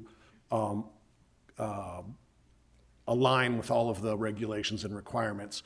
You know, we've been kind of having to work backwards a little bit. So with the remaining funds, you know, we're looking at trying to talk to the county about looking at a more proactive, designed sort of program. So, so just very quickly to go over the last of these, there were some letters that were not addressed. They don't really fit within our programs as we've defined them up to this point. But again, that doesn't mean that they may not be eligible for other funding as we move forward and define another program or projects. And then there's a variety of new ideas. So you can see there's some job training ones, the Kent County Public Safety. There was a mobile unit and some other public safety related equipment. There was some more requests for a small business program and a tourism capital project program. You know, the county has kind of addressed both of these already. So, you know, not that they are off the list, but, you know, that there has been a bite at the apple of that already. So I guess just very quickly, if there's any others that, you know, folks may be aware of or that may need consideration, you know, we would still be looking at those. I don't know if you have any for tonight, but so moving forward, these are some of the prioritization considerations that the team would really like to present to the county. First is really making sure that it's clearly ARPA eligible programs and initiatives rather than programs and initiatives coming in that we're then trying to make ARPA eligible, you know, and that's been very difficult. That has been a very difficult process, especially with capital improvements, because unlike revenue replacement, the revenue replacement, I'll just give a very quick explanation as to why that's faster. If you can show that you had suffered financial loss, which means in your 2020 revenues were less than your 2019, that's all it takes. The language is very broad. It just gives you lots of leeway, and that in and of itself is a qualified activity. When it comes to capital improvements, there are these expenditure categories, and there's a bunch of them. They have to fit a specific expenditure category. When it's capital improvements across the board is just not approved. You can do capital improvements as long as they align with these expenditure categories. That's what's made it much more difficult to make every single project eligible, because they have to meet these certain criteria. So again, making sure that moving forward, the county defines a specific program that we know is going to be streamlined, and we don't have to look at every single project to make sure it aligns. We already know that they'll be eligible. Looking at something as a programmatic response rather than a lot of individuals, create a program such as a more generalized nonprofit assistance program, where maybe it's not as much funding, but it allows you to hit, you know, a variety or all the nonprofits, as many as may be able to apply. The funding amount, you know, wouldn't be as great. The requirements would probably be less because we're not looking to try to give the max amount of funding for like what we did in the beginning, where we wanted to prioritize very specific populations that we know were particularly impacted, such as disabled and seniors and children. And again, also making sure that there's just wider applicability, that we're being able to cast a little bit wider net and bring more of the applicants in, more folks that are looking for assistance, being able to bring more of them in. As I mentioned, the complexity of capital projects, you know, the revenue assistance, that's much more streamlined. Not that to take necessarily capital projects off the list, but I will definitely say that they are much more difficult to qualify. If there is going to be some sort of a programmatic response, look at partnering, something like if you're looking at developing affordable housing, commit to a development partner, have it all straightened out, one nice, concise program. I've done hundreds of housing programs all across the country. They can be done very efficiently, very effectively. There's folks that know exactly what they're doing. They do all the income verification on their end. It's very streamlined. And then the last thing, as I said in the beginning, is just being proactive rather than reactive. Come up with your own vision and just really try to make it comprehensive, wide-reaching if it can be with the funding that's available, and just being able to move forward in a more efficient manner, I think is really, you know, the way to go. And so here's a couple examples. Something like affordable housing, home ownership, rather than maybe like a multifamily rentals, look at affordable housing program, maybe something with like a first-time home buyer. There's groups out there that, especially nonprofits, that do that sort of housing development. As I described earlier, a general nonprofit program, that would help bring in all of those nonprofits that applied earlier that may not be getting funding under the initial predefined populations that we had assigned for those nonprofits. That would bring all the rest of them in. It would probably be something where, because there's only so much funding left, a kind of first come, first serve to keep everybody moving and getting their information in a timely manner, because that's the other thing that ends up happening is sometimes folks are just really lagging on providing information. And the other item would be something like job training, job matching, because again, we know that that is a clearly defined eligible item. It has an expenditure category specifically assigned to it. So it would be something that would be very easily eligible and easy to build policies around. And then the last item there would be, you know, potentially funds you could use from the remaining 10 million would be something to go towards the Kent County Public Safety and any sort of additional facility improvements. So, Commissioner yeah, Sweeney. so what we wanted to do Thanks. tonight Eric, is go, yes. real quick. So on the, and I don't want to get into specifics, but just looking at the Kent County Public Safety facility improvements, is there a time frame that these funds have to be expended? Yes, these funds have to be expended by 2026. So any facility improvements for the public safety would have to be completed by 2026? They have to be what is considered substantially completed. In essence, they would be conducting their primary function. Gotcha. So if you're having to do like landscaping at the front of a facility and it's that, but it's running, that's okay. But it has to be doing that core service. Okay, so if we wanted to take a portion of that remaining revenue loss for the county and set up a seed program for a larger facility, but we don't think it's going to get done for 7 or 8 years, that won't fly? No, that would not. Okay. No. Thanks. Yep.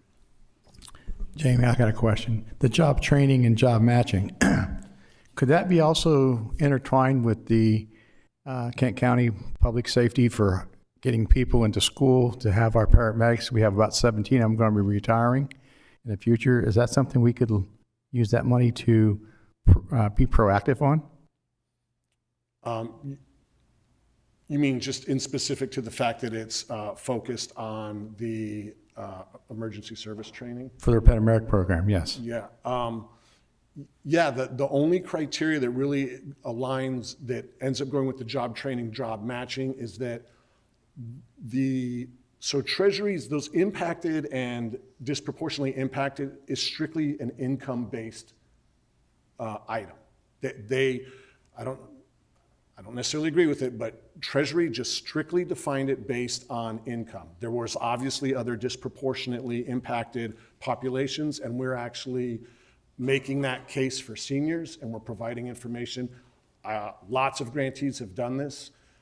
Seniors were disproportionately impacted. Other grantees have collected the evidence. We've done the exact same thing in order to qualify seniors as a disproportionately impacted population. Thereby, they have access to a lot of these programs. So for job training and job matching, the only criteria would be that it would have to be targeted to either an area or people specifically that are within those income criteria. So those, as long as the training was like occurring in those qualified census tracts, that would be fine. So what I'm hearing you say, that it's income impacted for anybody but paramedics then? All those people that were receiving if the job training is taking place, are you saying that these folks are already have jobs and this is additional training? No, we're getting them jobs, providing jobs and training so that we have a feeder program to help our aging paramedic program, which we're going to be losing 17 of them that are able to retire. Yeah, something like that would, I mean, from what I'm hearing, not having all the details, it sounds like that would probably be a eligible activity. So, because it's taking folks that either are underemployed or unemployed and trying to give them job training and job matching. So that would be essentially they're an underemployed situation where this training is allowing them to, kind of move up. Okay, because I see that as a direct reflection of not only our community, but the use of ARPA funds correctly. And it'd be a great way to partner with ourselves to help ourselves, because our community is going to suffer if we can't get people to save lives. Yeah. So I see that as a way of the two intertwined. Yeah. Thank you. Yep. Okay, then I will go ahead and if there's no other questions, I'll turn the rest of this over back to Gina. Thank you. I have a question. Yes. Hi, Commissioner Hall here. If I may, the last time that we discussed the reprioritization, one of the things that came up was trying to quantify the impact to county employees. And I believe at the time, I just made the observation that should not be a hard thing for us to add up and quantify. And with the bulk of the funds, nearly $4 million being on the county revenue loss side, it would be helpful to know what that number was, because that may be some low-hanging fruit that we could look at, and I don't see that here on the list of examples, and yet I still think it's something that's something we should consider. Thanks, Commissioner. Yes, we do recall that discussion around quantifying the employees. It's not something we have access to. I think perhaps the numbers need to come internally, but that's something I think certainly it's not, it's a matter of calculating. And it would be a revenue loss component. It would be in that bucket. So you're correct about that. If we were to go in that direction. Is that something, Mr. Coyley, you can answer, sir? So, Commissioners, you may recall when you did your prioritization previously, it got 0 votes. So we have not expended any time calculating up a priority that received 0 votes. If indeed you choose to prioritize it this time, we'll certainly try to find out all the eligibility parameters and and get an estimate for that if you prioritize it that way. Thank you. I just want to remind, I know we have two new commissioners sitting here, but the body, and I think it was in November, where we took a consensus that said nobody that has received money from ARPA will get 1 cent until we make sure that everybody else that is applying for funds can get something that they're qualified. So they would be put on the back burner. Is that still holding true with what we're moving forth with what we have here on what's been showed tonight?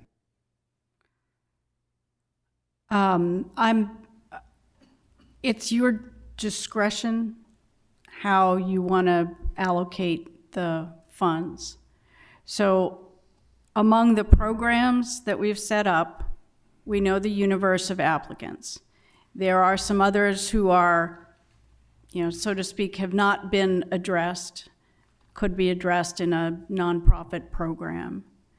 But the funds we're talking about this evening are at your discretion. So you can set that as a priority, and we will go forward. We would come back with a more detailed recommendation to flesh that guidance out. I think it's under new ideas is where I saw the small business wants $2 million requested, and then tourism wants $5 million requested for projects, which they have already received money before us. So that money I want to hold back, is what we discussed, to make sure anybody else that's applicable to getting money or receiving money through ARPA gets that chance first before we open it up to anybody that already has received money. I think that was our consensus at the time. Is that right?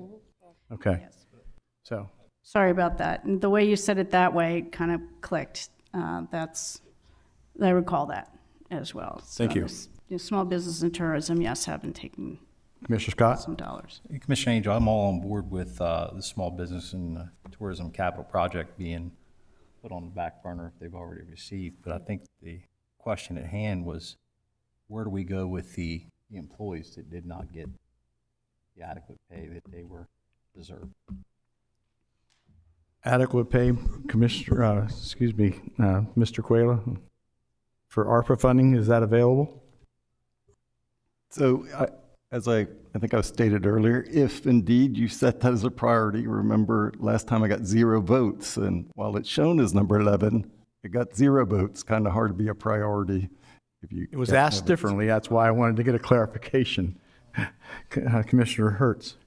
Yeah, prior to Commissioner Scott and myself being on this panel, I was at a meeting one night, and I believe it was Commissioner Pepper that requested how many employees it was affected and how many hours it would, and what the cost would be. So I'm interested to see what them numbers are.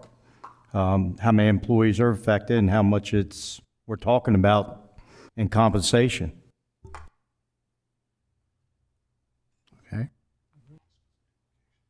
Commissioner Sweeney. So, Mr. Quayla, does that require a commitment beyond the 0 votes to ask for those numbers? So we can certainly calculate it. There are a number of parameters around what's eligible for employee compensation. For instance, as you know, the county was closed till June the 1st. ARPA program runs to the end of the calendar year. So we would need to know, do the commissioners want to see what it costs through June the 1st? Or are they interested in seeing what essential employees, do they want to continue to compensate them through the end of the calendar year, like ARPA requests? So it's a number of different numbers.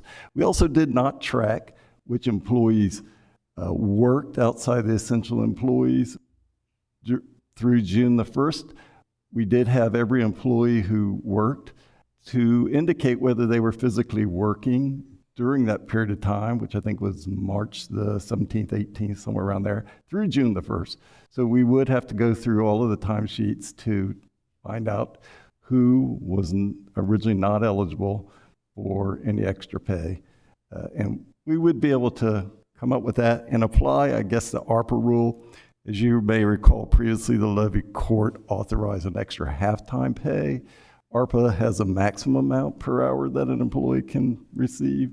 So as you can see, there's a bit more to it than just saying, hey, we had 10 people that worked 40 hours a week through. It depends on when you want to end it, whenever you want to. And if you set it as a priority, I would expect that you would give us some parameters to do a calculation for you. So it's from March to June or March to December. So keep in mind that any essential employee who worked from March to June did get an extra half-time pay already, and that was reimbursed through CARES. So, Yes. Okay. Yeah, you're bringing up very good points. We're whispering to ourselves as well. There's a consideration of duplication has to be incorporated in whatever calculation. So if they're to the maximum amount is absolutely a point, as well as if compensation has already been provided for essential workers, that can't be provided again. It has to be taken off of the total. But Gina, I really honestly don't think we're talking about millions of dollars. Could have been 250 employees max over that period of time because the emergency services have already been taken care of. So I just as well see what the total is for the entire period and let us go from there. We're just talking from March to June, number one, and it's just the employees that actually came in, not counting the paramedics, they've already been taken care of, but it's the people that actually came into the building between March and June, right? A lot of people, employees got to stay home, work from home or whatever. They're not in consideration if they stayed home. It's just the ones that actually came to the building. Am I correct?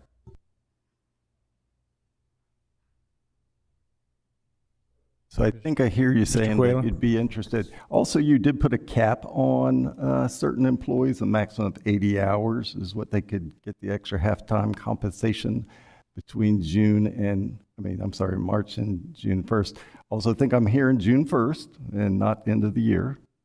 And I think that's what I'm hearing. And that you would obviously this would apply to the folks who were not already compensated. And it would be the folks who were essential employees, designated essential, and of course didn't receive that extra half-time pay. That's something we can do. We got to look through obviously a number of weeks of timesheets to figure it out. When you say end of the year, what do you mean by end of the year? So I understand from ARPA, I'm not an ARPA expert like Gina is, but understand that the way they wrote the law is if you are an essential employee and you work through the end of the calendar year, you could be eligible for that essential compensation. That would be December 31st, 2020. And we're only looking at March through June 1st of 2020. Why would we not look for those employees who made the effort to work? Mr. Scott. Yeah, I've got a better question than that even, Jody, is I keep hearing how paramedics were paid. I don't think if they were non-union that they were paid. Am I correct by saying that, Chief Faulkner?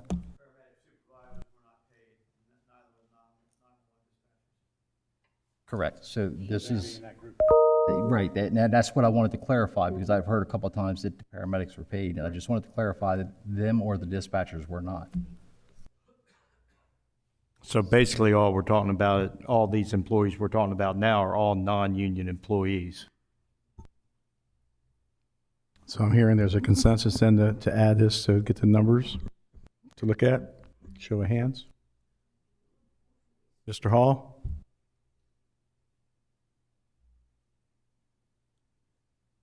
Six in favor. We'll get those numbers then and we'll look at those.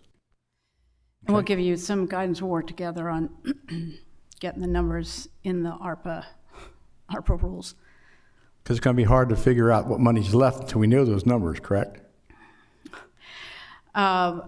Yes, but I think you're going to end up with not, millions of dollars here. I think you could think, if you're asking, can you think about what else to allocate of your 1.7 and your 3.9, you can also think about that, because I don't think it's going to take up your full revenue loss. Okay. Doesn't sound like it in any way, shape, or form. Mr. Chairman, and I'm Ms. Quayler? yes, you'll notice on the top of new ideas is a topic that Commissioner Scott brought to my attention. I'm not sure you have many details on what that might cost, but perhaps he could offer some of that. I'm sorry, sir, I was not fully engaged with your beginning. You had suggested that the public safety be listed as a new idea, and it might be a good time for you to share what that might cost. So, yes, I think that the 911 public safety building that we presently reside out of, it's done a great service, but I think with the call volume and the staffing requirements, I think it's a growing factor. And unfortunately, that building is getting to a position of where to house it and house it appropriately for paramedics to provide the service that Kent County requires, may be coming time to look at a larger scale building. I know we have property. I would like to see us budget approximately $2 million for a new public safety building on county-owned property right here in this general area for a paramedic. And the hopes is that eventually, very, very soon, is to get the power unit back up in play in Dover, which in return would be able to house both units. That would be housed in KM7 as well as a power unit, which in return, again, the positives and the pros of this is to keep the Westover station Westover and to keep Frederick unit in Frederick. Chief Faulkner, I don't know if you have anything you'd like to add, sir? That pretty much sums it up. We're out of real estate in our current facility at headquarters, and we know the 911 center is only going to grow as time goes on. So the thought is if we occupy the footprint that the paramedics currently have in that building and expand that into 911 operations, we can take the paramedics and move them to a central spot in Dover, the property you're talking about, build them a building and let them launch from there. So that's pretty much the sum of it.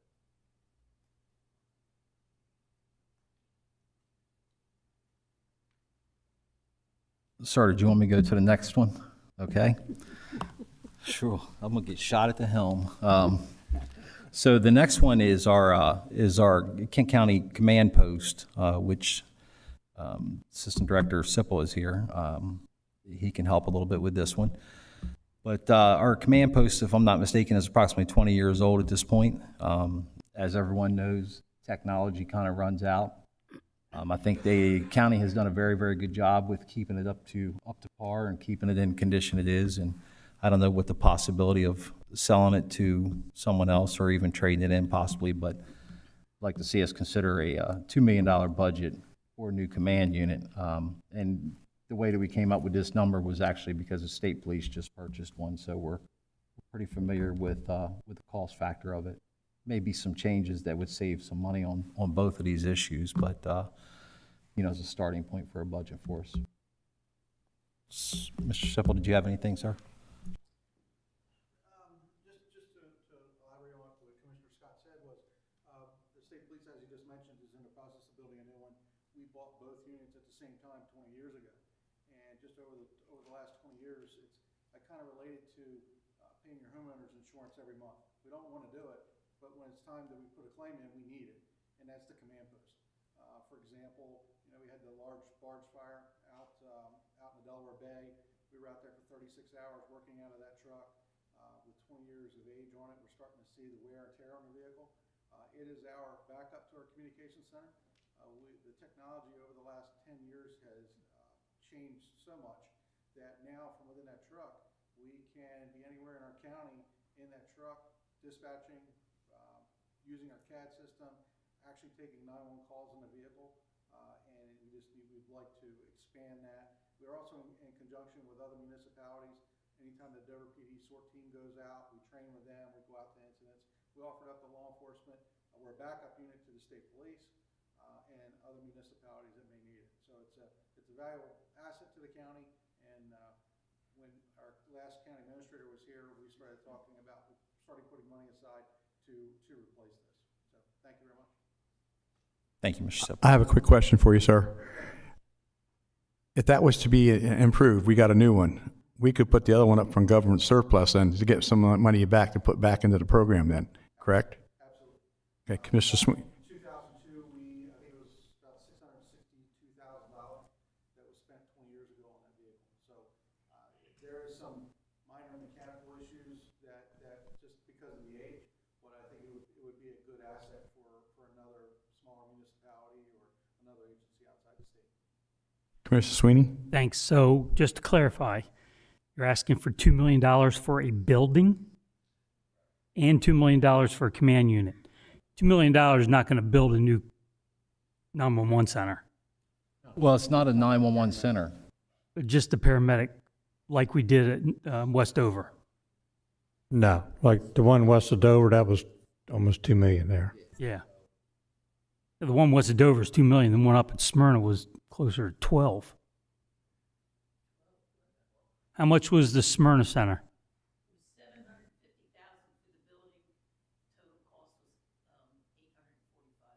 For that building? So, That was about 20 years ago. yeah.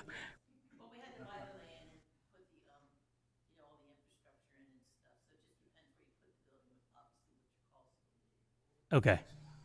Well, I mean, as long as we're putting in, wishes for dollars, the Kent County Gym is now programming 100% of the gymnasium almost all the time. We can't get anybody else in. We've got people coming and asking for us to put in pickleball courts up in Smyrna because they can't get time in our gym. So I'm putting in a bid for the Kent County Gym to be expanded, which was my question concerning if this money had to be spent in a certain amount of time, because we know that that's going to be in the $10 million range because of all the expansion. Not going to get done by 2026. Let me just say that. Second question is just to clarify, Alan, the consent item that we did for the numbers that we want from the employees. This will include non-union employees because there are planning folks that worked throughout the pandemic, Parks and Rec folks that worked throughout that were non-essential, but they came in and worked. Will those people be included? We did ask those employees to mark it on their timesheets, and we certainly will go through those and incorporate that in there. So obviously, if you stayed home and you didn't work, you wouldn't be eligible. If you came in and worked, then you were asked to put it on your timesheet, and we will check everyone to try to get that total. Good clarification. Thanks.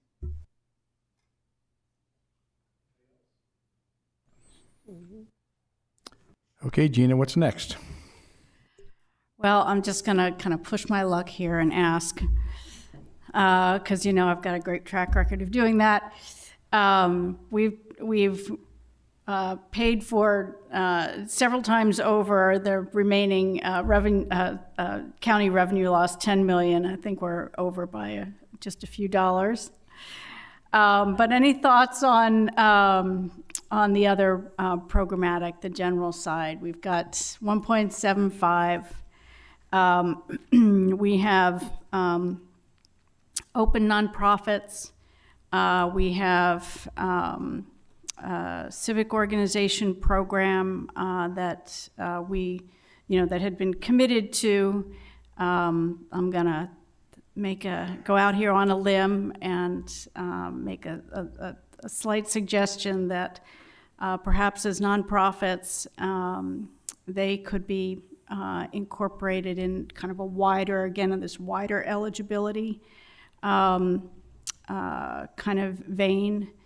I would also say, partnering with an affordable housing entity that's kind of got it together and maybe has a waiting list is maybe a not bad idea. You could do those within that 1.7, working within perhaps the additional million commitment of civic organizations. No actions tonight, but I'm just kind of throwing it out there as for discussion as a consideration.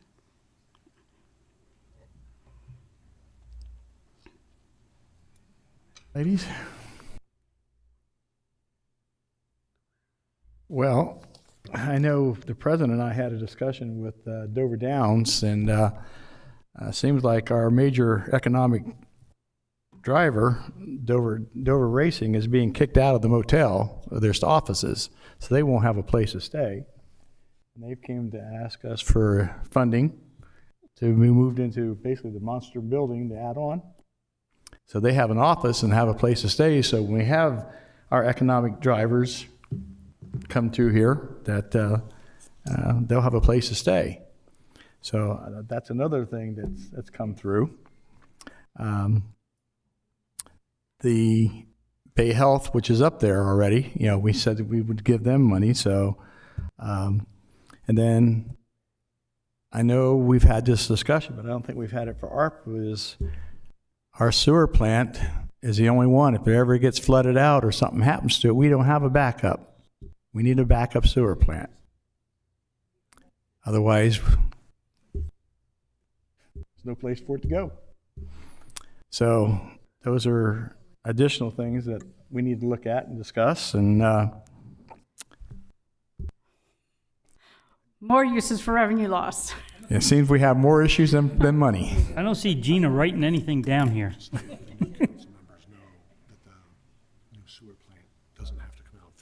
Commissioner Scott? Gina, is there any way you can find us a little bit more money? Let me, to the sewer plant, that is something that actually could come out of the 1.75, because it's just how ARPA is written. You committed $2 million, where are we? $2 million to stormwater management as well. So I don't know if that kind of helps you. Wastewater system improvements, $4 million. So maybe you've already, maybe in how Diana helps to think about those projects, they may be able to be within those dollars. But apologize, Commissioner. What was your question? If you could help find us some more money. Oh, yes, I just did that, right. Thank you.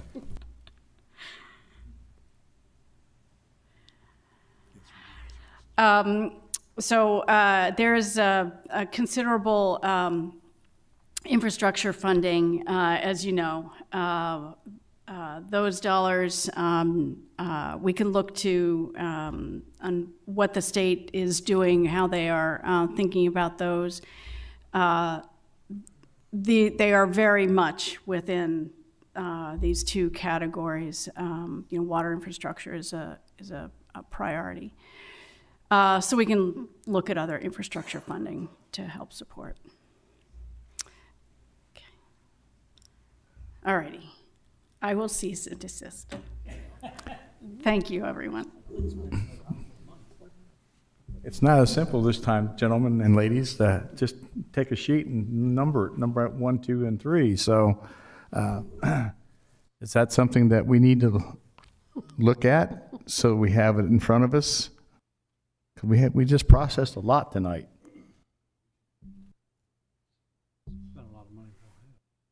I'm sorry? We spent a lot of money we don't have.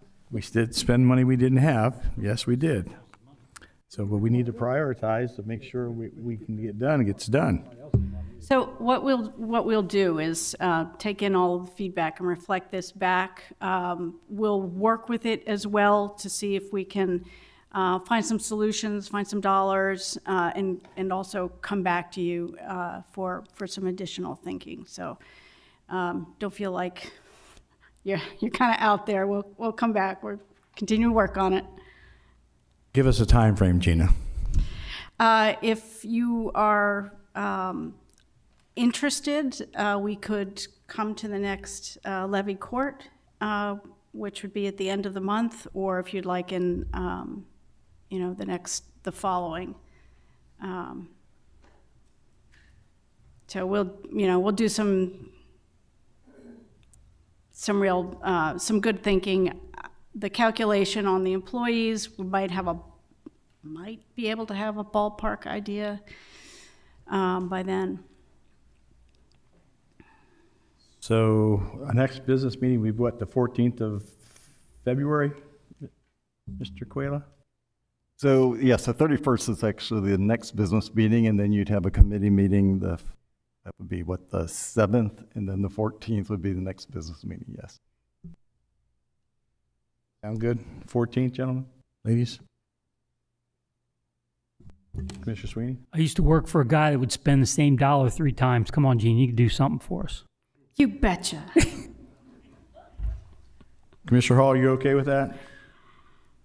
Yeah, that sounds good because I heard a lot of good ideas tonight. Some of them could be directly traced to the COVID pandemic, and some of those are just strategic long-term needs of the county, less COVID related. But I trust Gina will identify every area where we can extend COVID funding to help us out with these things. And for those things that don't make sense under the COVID umbrella, we should talk about probably at our retreat, especially the high dollar capital items. And so, yeah, I'm good with that.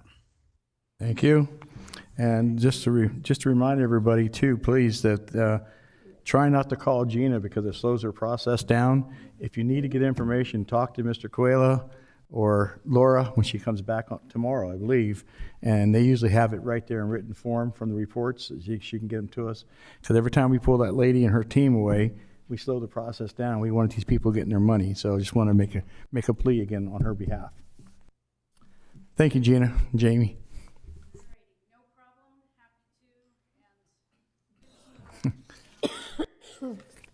Any public comments on these 2 items? Any public comments?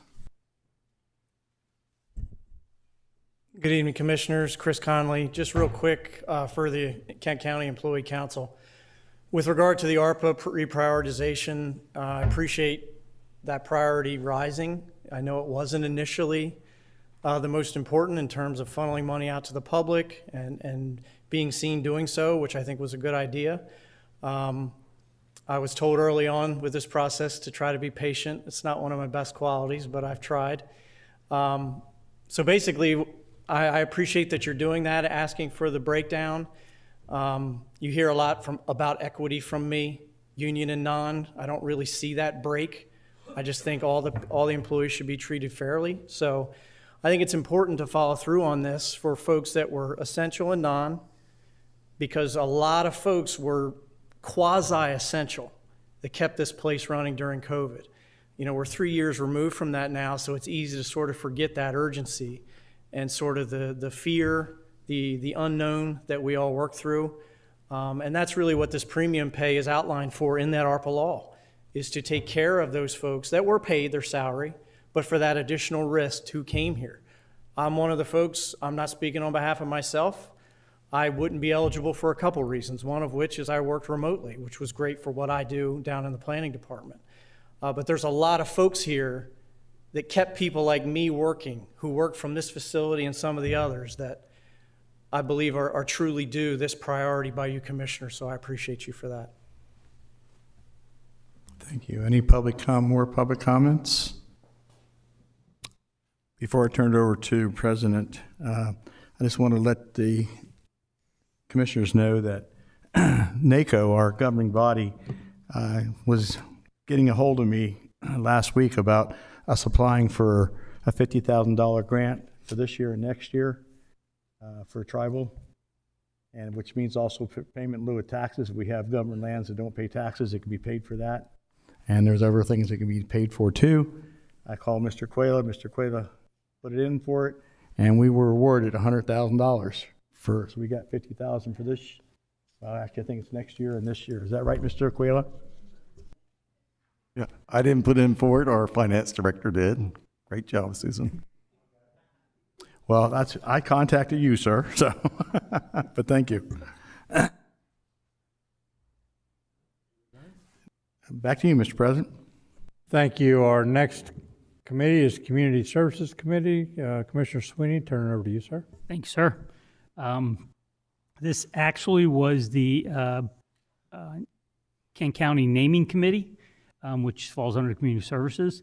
I was asked to be a member, but unfortunately the day they met I had another requirement that I had to meet But Mr. Shepard is here to discuss the findings and what our suggestion is for moving forward.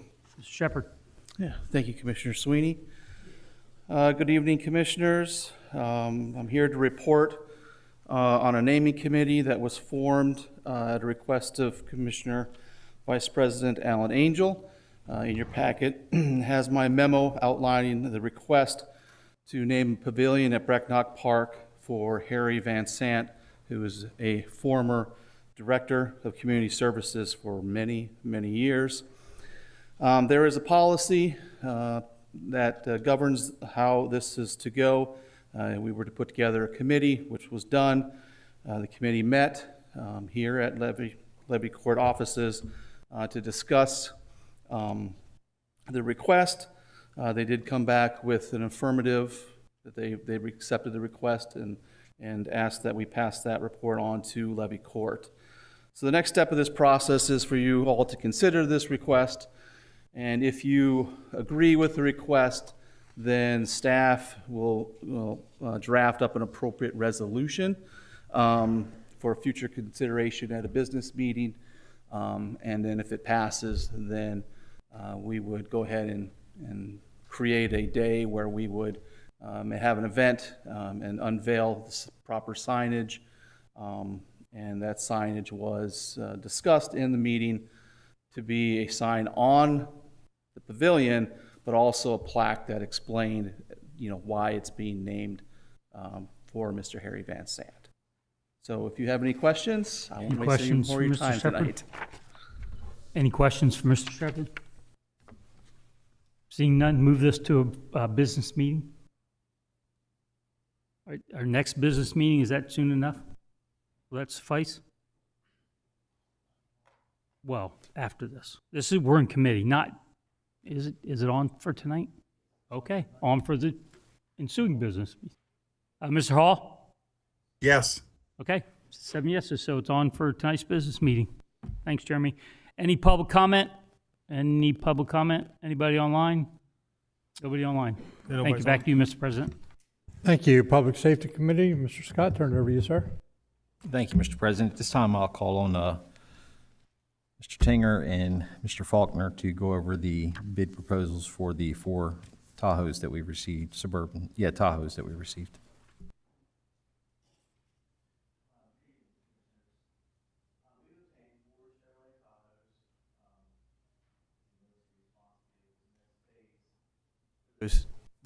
Next phase for those Tahoes is to convert them to emergency response vehicles. That means adding the graphics, the lettering, the radios, the sirens, computer installation. And we put that out to bid per county policy. It went out on December 14th and 21st, respectively, in the state news and continuously on the county website. And that was, again, in accordance with the county policy. We did receive one bid, which was publicly opened on January 3rd at 2 p.m. The bid was from BAM's Hook and Hose Fire Company in Smithfield Circle in Milford, Delaware. And the total bid quote was for $111,000, $253.36. The staff has reviewed this bid and found it to be compliant with their bid package. And as such, we have proposed a motion for the commissioners to move forward should you desire to do so. Thank you, Chief Faulkner. Does anyone have any questions?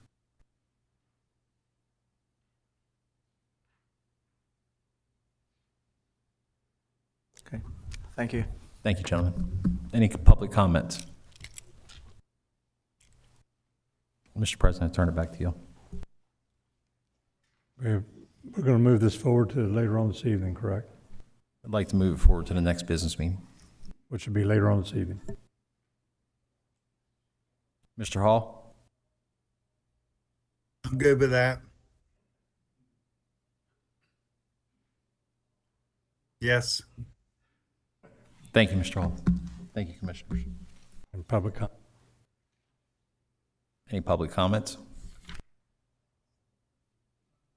Mr. President, back to you. Okay. At this time, we'll reconvene the business meeting. New business, potential action items from the committee meetings we just held. Commissioner Angel? Any questions on the contract?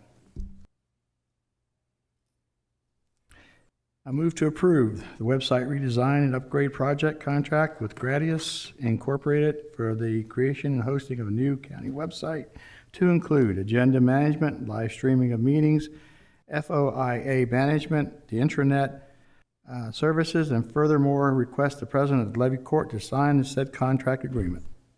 Second. Thank you. Motion by Commissioner Angel, second by Commissioner Masson. Are there any questions on the motion? I don't see any. Can we have roll call, please, on that motion? Commissioner Angel? Yes. Yes. Commissioner Hall? Yes. Commissioner Hertz? Yes. Commissioner Maston? Yes. Commissioner Scott? Yes. Commissioner Sweeney? Yes. Commissioner Pepper? Yes. Mr. President, roll call reveals 7 yeas. Thank you. Roll call reveals the motion passed. Item number 2. Thank you. Mr. Quayla? Thank you, Mr. Angel. Commissioners may recall at the committee meeting last week, the actuary spoke to you about pension assumption recommendations, and the pension review committee had recommended all but the ad hoc COLAs for retirees from active service. It seemed to be consensus of the committee at the time that you wanted to include those in their assumptions, and a motion has been drafted per that direction. Any questions? So we're voting on the COLA tonight? I'm sorry? We're voting on the COLA tonight for retirees? Is that my understanding? This is the assumptions on the pension, yes. Yes, so at the committee meeting, the direction we received was to include the ad hoc COLA in the assumptions. And so that's how the motion was drafted. But not a specific amount. We're just... If I remember correct, Mr. Quayla, it's going to cost us either if we don't give them anything or if we do give them something, it'll still cost us the same. So it's better to give them something this time since we can. Is that correct? So the current assumption includes a 1% cost of living adjustment for retirees. The reason why the assumption cost was increasing was because you were changing the interest rate from 7.25 to 6.75. So that's really the reason for that estimated $700,000 increase based on the January 1st, 22 valuation. So what was proposed by the actuary is if you chose not to fund or not to give a cost of living adjustment, that would essentially offset that increase caused by the current reduction of or proposed reduction of the discount rate, interest rate, investment rates, got 3 different names. So per direction, which was consensus was to include the COLA in the calculation. That's why the motion was drafted that way. If commissioners have had a change of heart, they would just need to make the motion, let's say, without the ad hoc 1% cost of living adjustment for retirees from active software service. Right now, it's retained. If you don't want it in there, the motion would need to be either read as without or amended to change it if it's made as written. Alan, this is Commissioner Hall. So just to clarify, so we're not voting tonight on whether or not there's a COLA for retirees in the next year's fiscal budget. What we're doing is we're giving direction and planning factors to that committee as a long-term strategy to just incorporate that assumption. And then what we actually do in our budget meetings is largely separate from that, but the committee can take that as a planning factor in terms of, our long-term fiscal picture. Is that a fair statement? So ultimately, Levy Court in the budget process does decide whether to award or not award the 1% COLA. But with the motion as written, that cost will remain as an assumption, and they estimate the cost increase overall for the contribution to be about $700,000. Okay, and I'm in favor of it, but thank you for that. I appreciate it. Any further questions? So if we vote not to put the COLA in, then we save $700,000. We won't have to put that $700,000 up. Well, what it does is, based on the January 1st, 22 valuation, it offsets, not having the COLA offsets that interest rate reduction. The way the motion is written right now, once it's made, if you want to remove the COLA, you'd have to move to amend.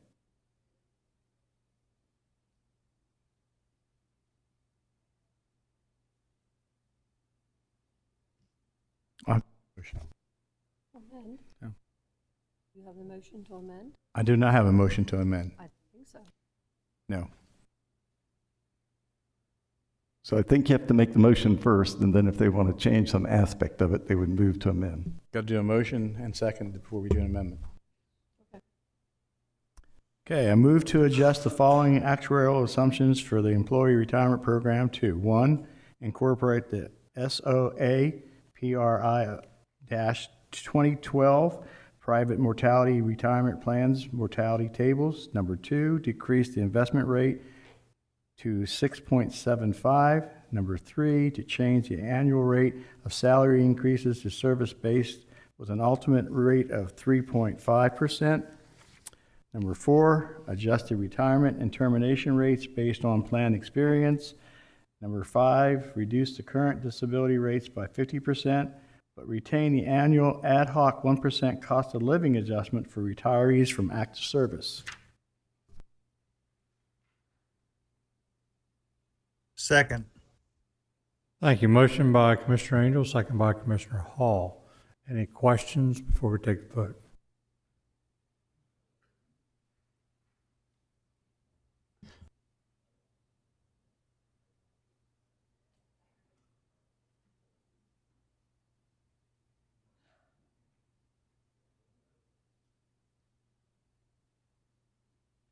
Any questions?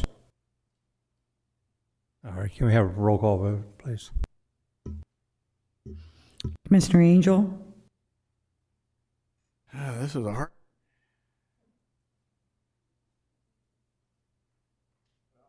I made the motion. I'm going to go yes. Commissioner Hall, Yes. Commissioner Hertz, No. Commissioner Maston, No. Commissioner Scott, No. Commissioner Sweeney, Yes. Commissioner Pepper. No. Mr. President, roll call reveals 3 yeas and 4 nays. Thank you. So specifically, that means the motion failed.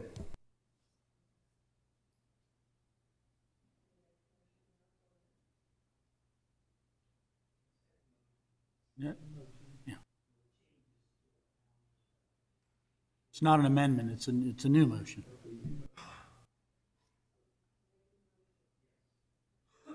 Completely new motion.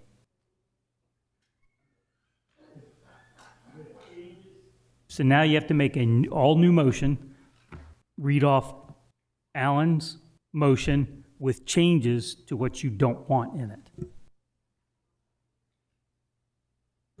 Mr. President, so I'll make a motion for the following. Number 1, to decrease the investment return assumption from 7.25% to 6.75% versus Millman's original recommendation of 6.5. Number 2, update the mortality assumption to use the Society of Actuaries prior 2012 series of mortality tables versus Millman's recommendation to use Society of Actuaries Pub 2010 series of mortality tables. Number 3, change the basis of the salary increase assumption to service base and update the rates used, including increasing the ultimate rate from 3.25% to 3.5%. Number 4, to adjust the termination and retirement rates based on observation of plan experience. Number 5, reduce the current used disability rates by 50%. Second. Okay, got a motion and a second. Any questions?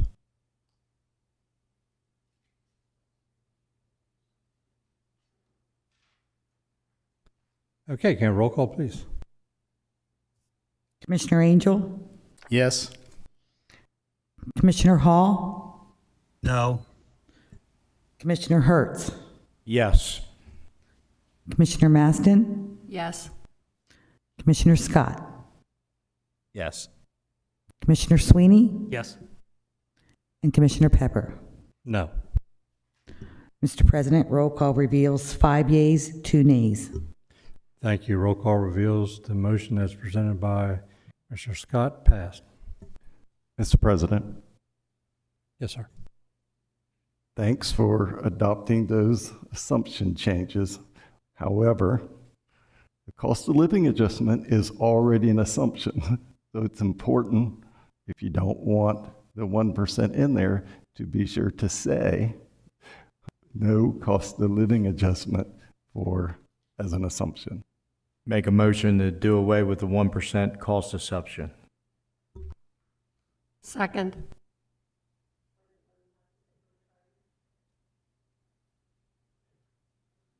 Do away with the 1% COLA adjustment for retirees. Second. Any questions on the motion? Seeing none, can we have roll call again, please? Mr. Angel? Yes. Mr. Hall? Absolutely not. Mr. Hertz? Absolutely yes. Commissioner Maston? Yes. Commissioner Scott? Yes. Commissioner Sweeney? No. Commissioner Pepper? No. Mr. President, roll call reveals 4 yeas and 3 nays. The roll call reveals the motion passed.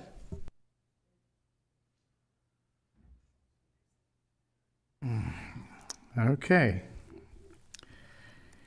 Policy 44-2, closing county offices, updated provisions. If we don't vote this in tonight, the old policy would go into effect.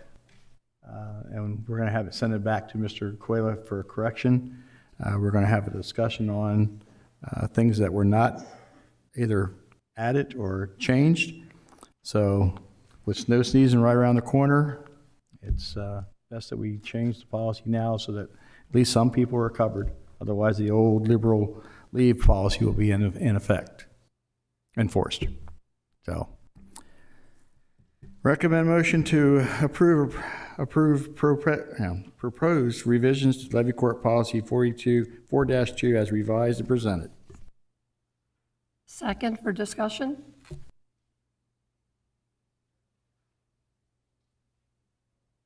Hey, go right ahead, ma'am.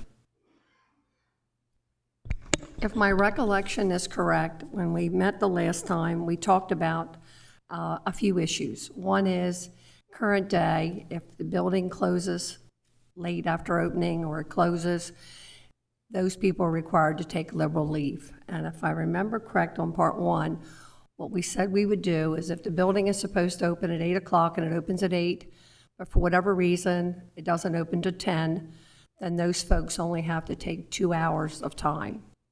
The other scenario is if, and it's possible, that the storm is so bad the night before that the building doesn't open at all, then those folks are required to take liberal leave. The other issue, I got to think about this one. There was another issue we discussed where I believe we used President Pepper's recent Florida vacation with the state where he had signed up for vacation. However, Governor Carty was very generous and gave an extra day vacation to those, or an extra holiday to them, whereas it meant that Mr. Pepper did not have to take a day of vacation. He was given that back. So what we had talked about is those folks, we have 2 issues here. Those folks that Our hourly employees, the thought was they should not have to take liberal leave if the building closes and it never opened. They also should not have to take liberal leave if in fact the building opens 2 hours late. We kind of all, I believe, agreed to that. This policy does cover that. The one thing it doesn't cover, we had talked about, and I've had a conversation with Mr. Quayla since, we talked about those people in Mr. Pepper's situation whereby they called in a day's vacation. However, the building was closed, or perhaps the building opened late. The situation we have there is that's not covered in this policy. What it says on the back page is any employee, essential or non-essential, who's already on, and I believe it's called annual leave because that's a 1990 plus policy. Perhaps it should say any employee that's essential or non-essential who's on vacation or sick leave during a declared emergency, offices closing, is not affected by this policy, and that their vacation, et cetera, would be charged.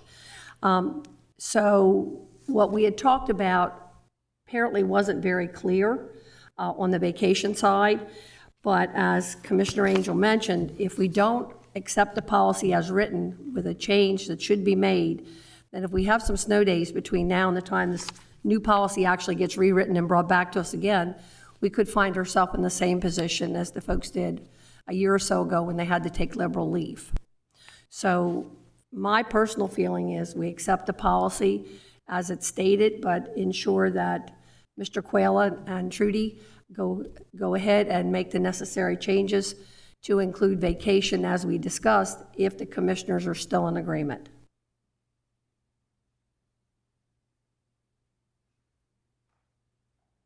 So is that how you feel with your motion, Commissioner Angel?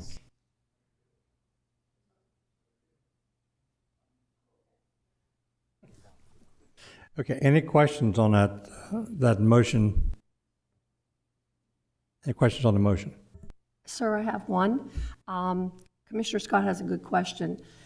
If we approve this policy as stated, knowing that we need to change on the vacation, when do we want it effective? Effective immediately? Effective February 1? I'm not sure I know how all that works. I'm going to have to refer. So I would think you'd want the policy as written. Remember, the former policy had no mention of liberal leave, and the value of these changes, it puts a definition and explanation of how it's utilized in policy. Right now, it does not. So it's important for you to adopt the policy as written. Staff will go back, draft up a revision for vacation, and as I explained, it's some complications related to salaried employees versus hourly employees, but we will write out the wording for that and try to address every potential challenge should there be a question in the future with that. So we'll try to get that back to you by next committee meeting.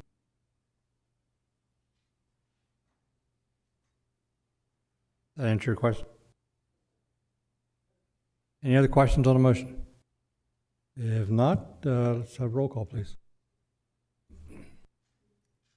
Commissioner Angel? Yes. Commissioner Hall? I'm voting no because we had a committee meeting on this and not sure why we couldn't have a clean policy to vote on rather than let's vote on something, but then we'll change something to something else later on. I would rather just have a straightforward vote on a clean policy and risk the fact that we may have a blizzard in between now and then. But I believe that we did hammer out most of these issues last time, and I would like to see all of those incorporated in a finalized policy to vote on. So no. Commissioner Hertz? Yes. Commissioner Maston? Yes. Commissioner Scott? Yes, with the understanding that the corrections will be at the next committee meeting. Commissioner Sweeney? Yes, what Commissioner Scott said. Commissioner Pepper? Yes. Yes. Mr. President, roll call reveals 6 yeas and 1 nay. Thank you. Roll call reveals the motion passed. The next item on the agenda, Commissioner Sweeney. Thank you, sir. Move to approve the recommendation of the Kent County Naming Committee to name a park pavilion at Brecknock County Park after former Director of Community Services, Harry Van Sant. Second the motion. Thank you. We have a motion and a second. Any questions on the motion? Roll call, please. Mr. Angel? Yes. Mr. Hall? Mr. Hall? Absent. Mr. Hertz? Yes. Mrs. Maston? Yes. Mr. Scott? Yes.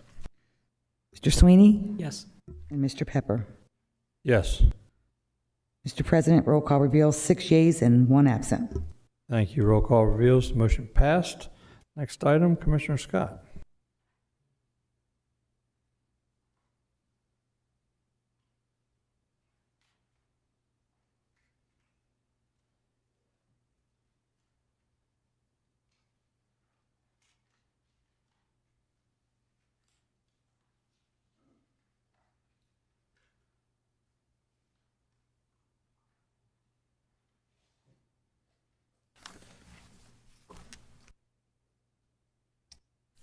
I'd like to make a motion to go ahead and convert to 4 Chevrolet Tahoes with the emergency response vehicle in the amount of $111,253.36.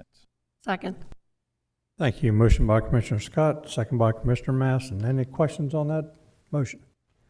Don't see any. Can we have roll call, please? Commissioner Angel? Commissioner Angel? Yes. Commissioner Hall? Absent. Commissioner Hertz? Yes. Commissioner Maston? Yes. Commissioner Scott? Yes. Commissioner Sweeney? Yes. Commissioner Pepper? Yes. Mr. President, roll call reveals 6 yeas and 1 absent. Thank you. Roll call reveals the motion passed. Moving to new business. Commissioner Hertz, you have 3 appointments. Yes, I'd like to put forth a motion to appoint Charlie Jones as my Board of Adjustment. Second. Thank you. Motion by Commissioner Hertz, second by Commissioner Sweeney. Any questions? Not, can we have roll call, please? Commissioner Angel? Yes. Commissioner Hall? Absent. Commissioner Hertz? Yes. Commissioner Maston? Yes. Commissioner Scott? Yes. Commissioner Sweeney? Yes. Commissioner Pepper? Yes. Mr. President, roll call reveals 6 yeas and 1 absent. Thank you. Roll call reveals that Charles D. Jones is the new appointee for Board of Adjustment. Item number 2. Yeah, I'd like to make a motion to appoint Carl Deputy as my Building Code Review Committee member. Second. Thank you. Motion by Commissioner Hertz, second by Commissioner Scott. Any questions? I don't see or hear any. Can we have a roll call, please? Commissioner Angel? Yes. Commissioner Hall? Absent. Commissioner Hertz? Yes. Commissioner Maston? Yes. Commissioner Scott? Yes. Commissioner Sweeney? Yes. Commissioner Pepper? Yes. Mr. President, roll call reveals 6 yeas and 1 absent. Thank you. Roll call reveals that Carl Deputy is now on the Building Code Review Committee. Number 3. Last but not least, I'd like to make a motion to appoint Linda to Jaden to my to be the Library Advisory Committee. Second. Thank you. Motion by Commissioner Hertz, second by Commissioner Scott. Any questions? Mr. Angel. Just a quick question for Paul, Commissioner. Is this person still on the Harrington Library, or is she resigning from that and just doing county? Does she have to resign? I don't know. I'm just asking. She's still part of Harrington Library. She's been there 20 years. Any other questions? If not, can we have roll call, please? Commissioner Angel? Yes. Commissioner Hall? Absent. Commissioner Hertz? Yes. Commissioner Maston? Yes. Commissioner Scott? Yes. Commissioner Sweeney? Yes. Commissioner Pepper? Yes. Mr. President, roll call reveals 6 yeas and 1 absent. Thank you. Roll call reveals Linda Jaden is now on the Library Advisory Committee. Next item on the agenda, Commissioner Masson, you have 2 introductions, please.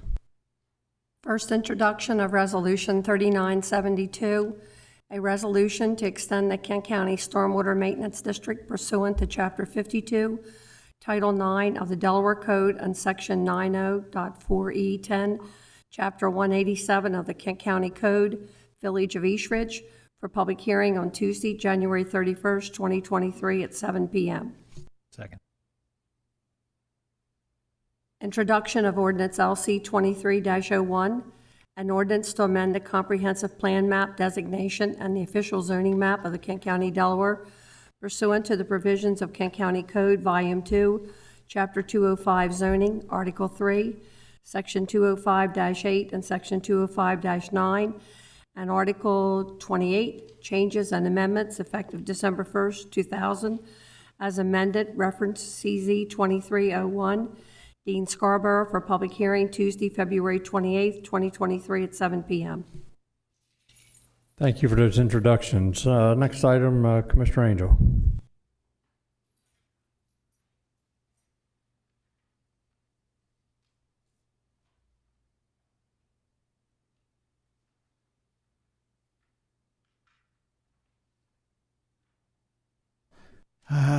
Jason Crouch, nominee for the MPO Public Advisory Committee.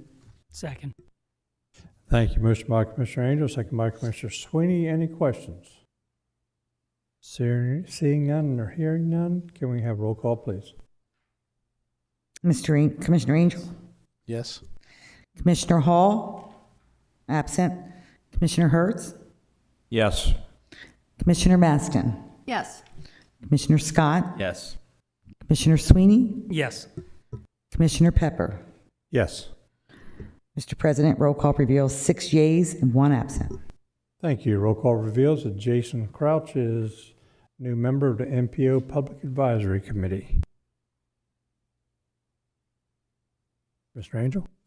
Thank you, Mr. President. This is as you've seen on your memorandum, what this is about. It's a simple document. Any questions? Seeing none, I move to compensate retiring county administrator, Michael Petitdamage, for interrupting his terminal leave with an extra vacation day for each day worked preparing for and attending the zoning ordinance workshop scheduled for January 24, 2023, and any related work as directed. Second. Thank you. Have a motion by Commissioner Angel, second by Commissioner Maston. Any questions on that motion? See or hear any? Can we have roll call, please? Commissioner Angel? Positively, yes. Commissioner Hall? Absent. Commissioner Hertz? Yes. Commissioner Maston? Yes. Commissioner Scott? Yes. Commissioner Sweeney? Yes. Commissioner Pepper? Yes. Mr. President, roll call reveals 6 yeas and 1 absent. Thank you. Roll call reveals the motion passed. Do we have need for an executive session tonight that I'm not aware of? No. Great. Okay, Commissioner Angel, need you to read item number 2, please.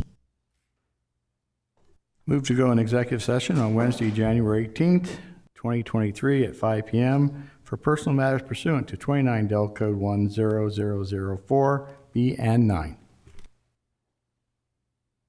Second. Thank you. Motion by Commissioner Angel, second by Commissioner Maston to have executive session tomorrow evening, 5 o'clock. Any questions? Yeah, roll call, please. Commissioner Angel? Yes. Commissioner Hall, absent. Commissioner Hertz, Yes. Commissioner Maston, Yes. Commissioner Scott, Yes. Commissioner Sweeney. Yes. Commissioner Pepper. Yes. Mr. President, roll call reveals 6 yeas and 1 absent. Thank you. Roll call reveals the motion passed. Any information items from the commissioners or county administrator? Yes, sir. Per the motion that was just adopted, reminder that tomorrow you do have interviews for county administrator. Starts at 5. There will be some light refreshments before the first interview at 5:30, and then it should conclude 9:30 or so, or 10. Also, that is tomorrow night. On Thursday, you have Delaware League dinner. If you've signed up for that, please remember to attend. And of course, on the 24th, Wednesday, Thursday, I'm sorry, yeah, that's Delaware Association County, I'm sorry. And on Tuesday, 24th, will be your workshop with the RPC, and that starts at 6 p.m. Okay, great. Any other information items? Mr. Angel? Quayla, I know we're starting at 5 tomorrow, but there's going to be food available for us, so I was going to say, it will be available by 4:30, so we're not rushing. Yes, it will be here. For the interview, just so everybody can get relaxed and be there at 4:30. Just kind of heads up. Okay. Thank you. Thank you. Okay, any other information items? About public comments? Any public comments? Commissioner comments? Commissioner comments? Commissioner Maston? I would be remiss in saying today is Alan Angel's birthday, and I think we should sing to him. I agree. And you can lead us.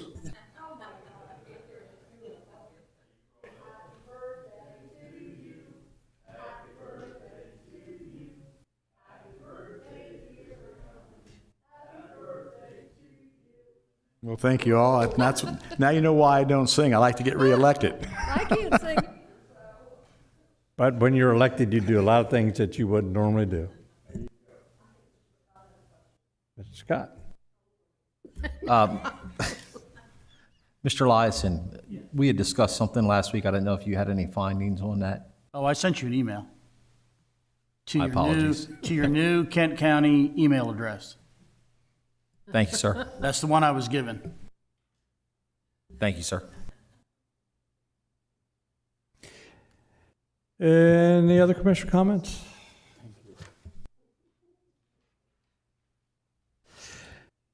Need a motion to adjourn. Motion to adjourn. Second. All those in favor, aye. Anybody want to stay? We are adjourned.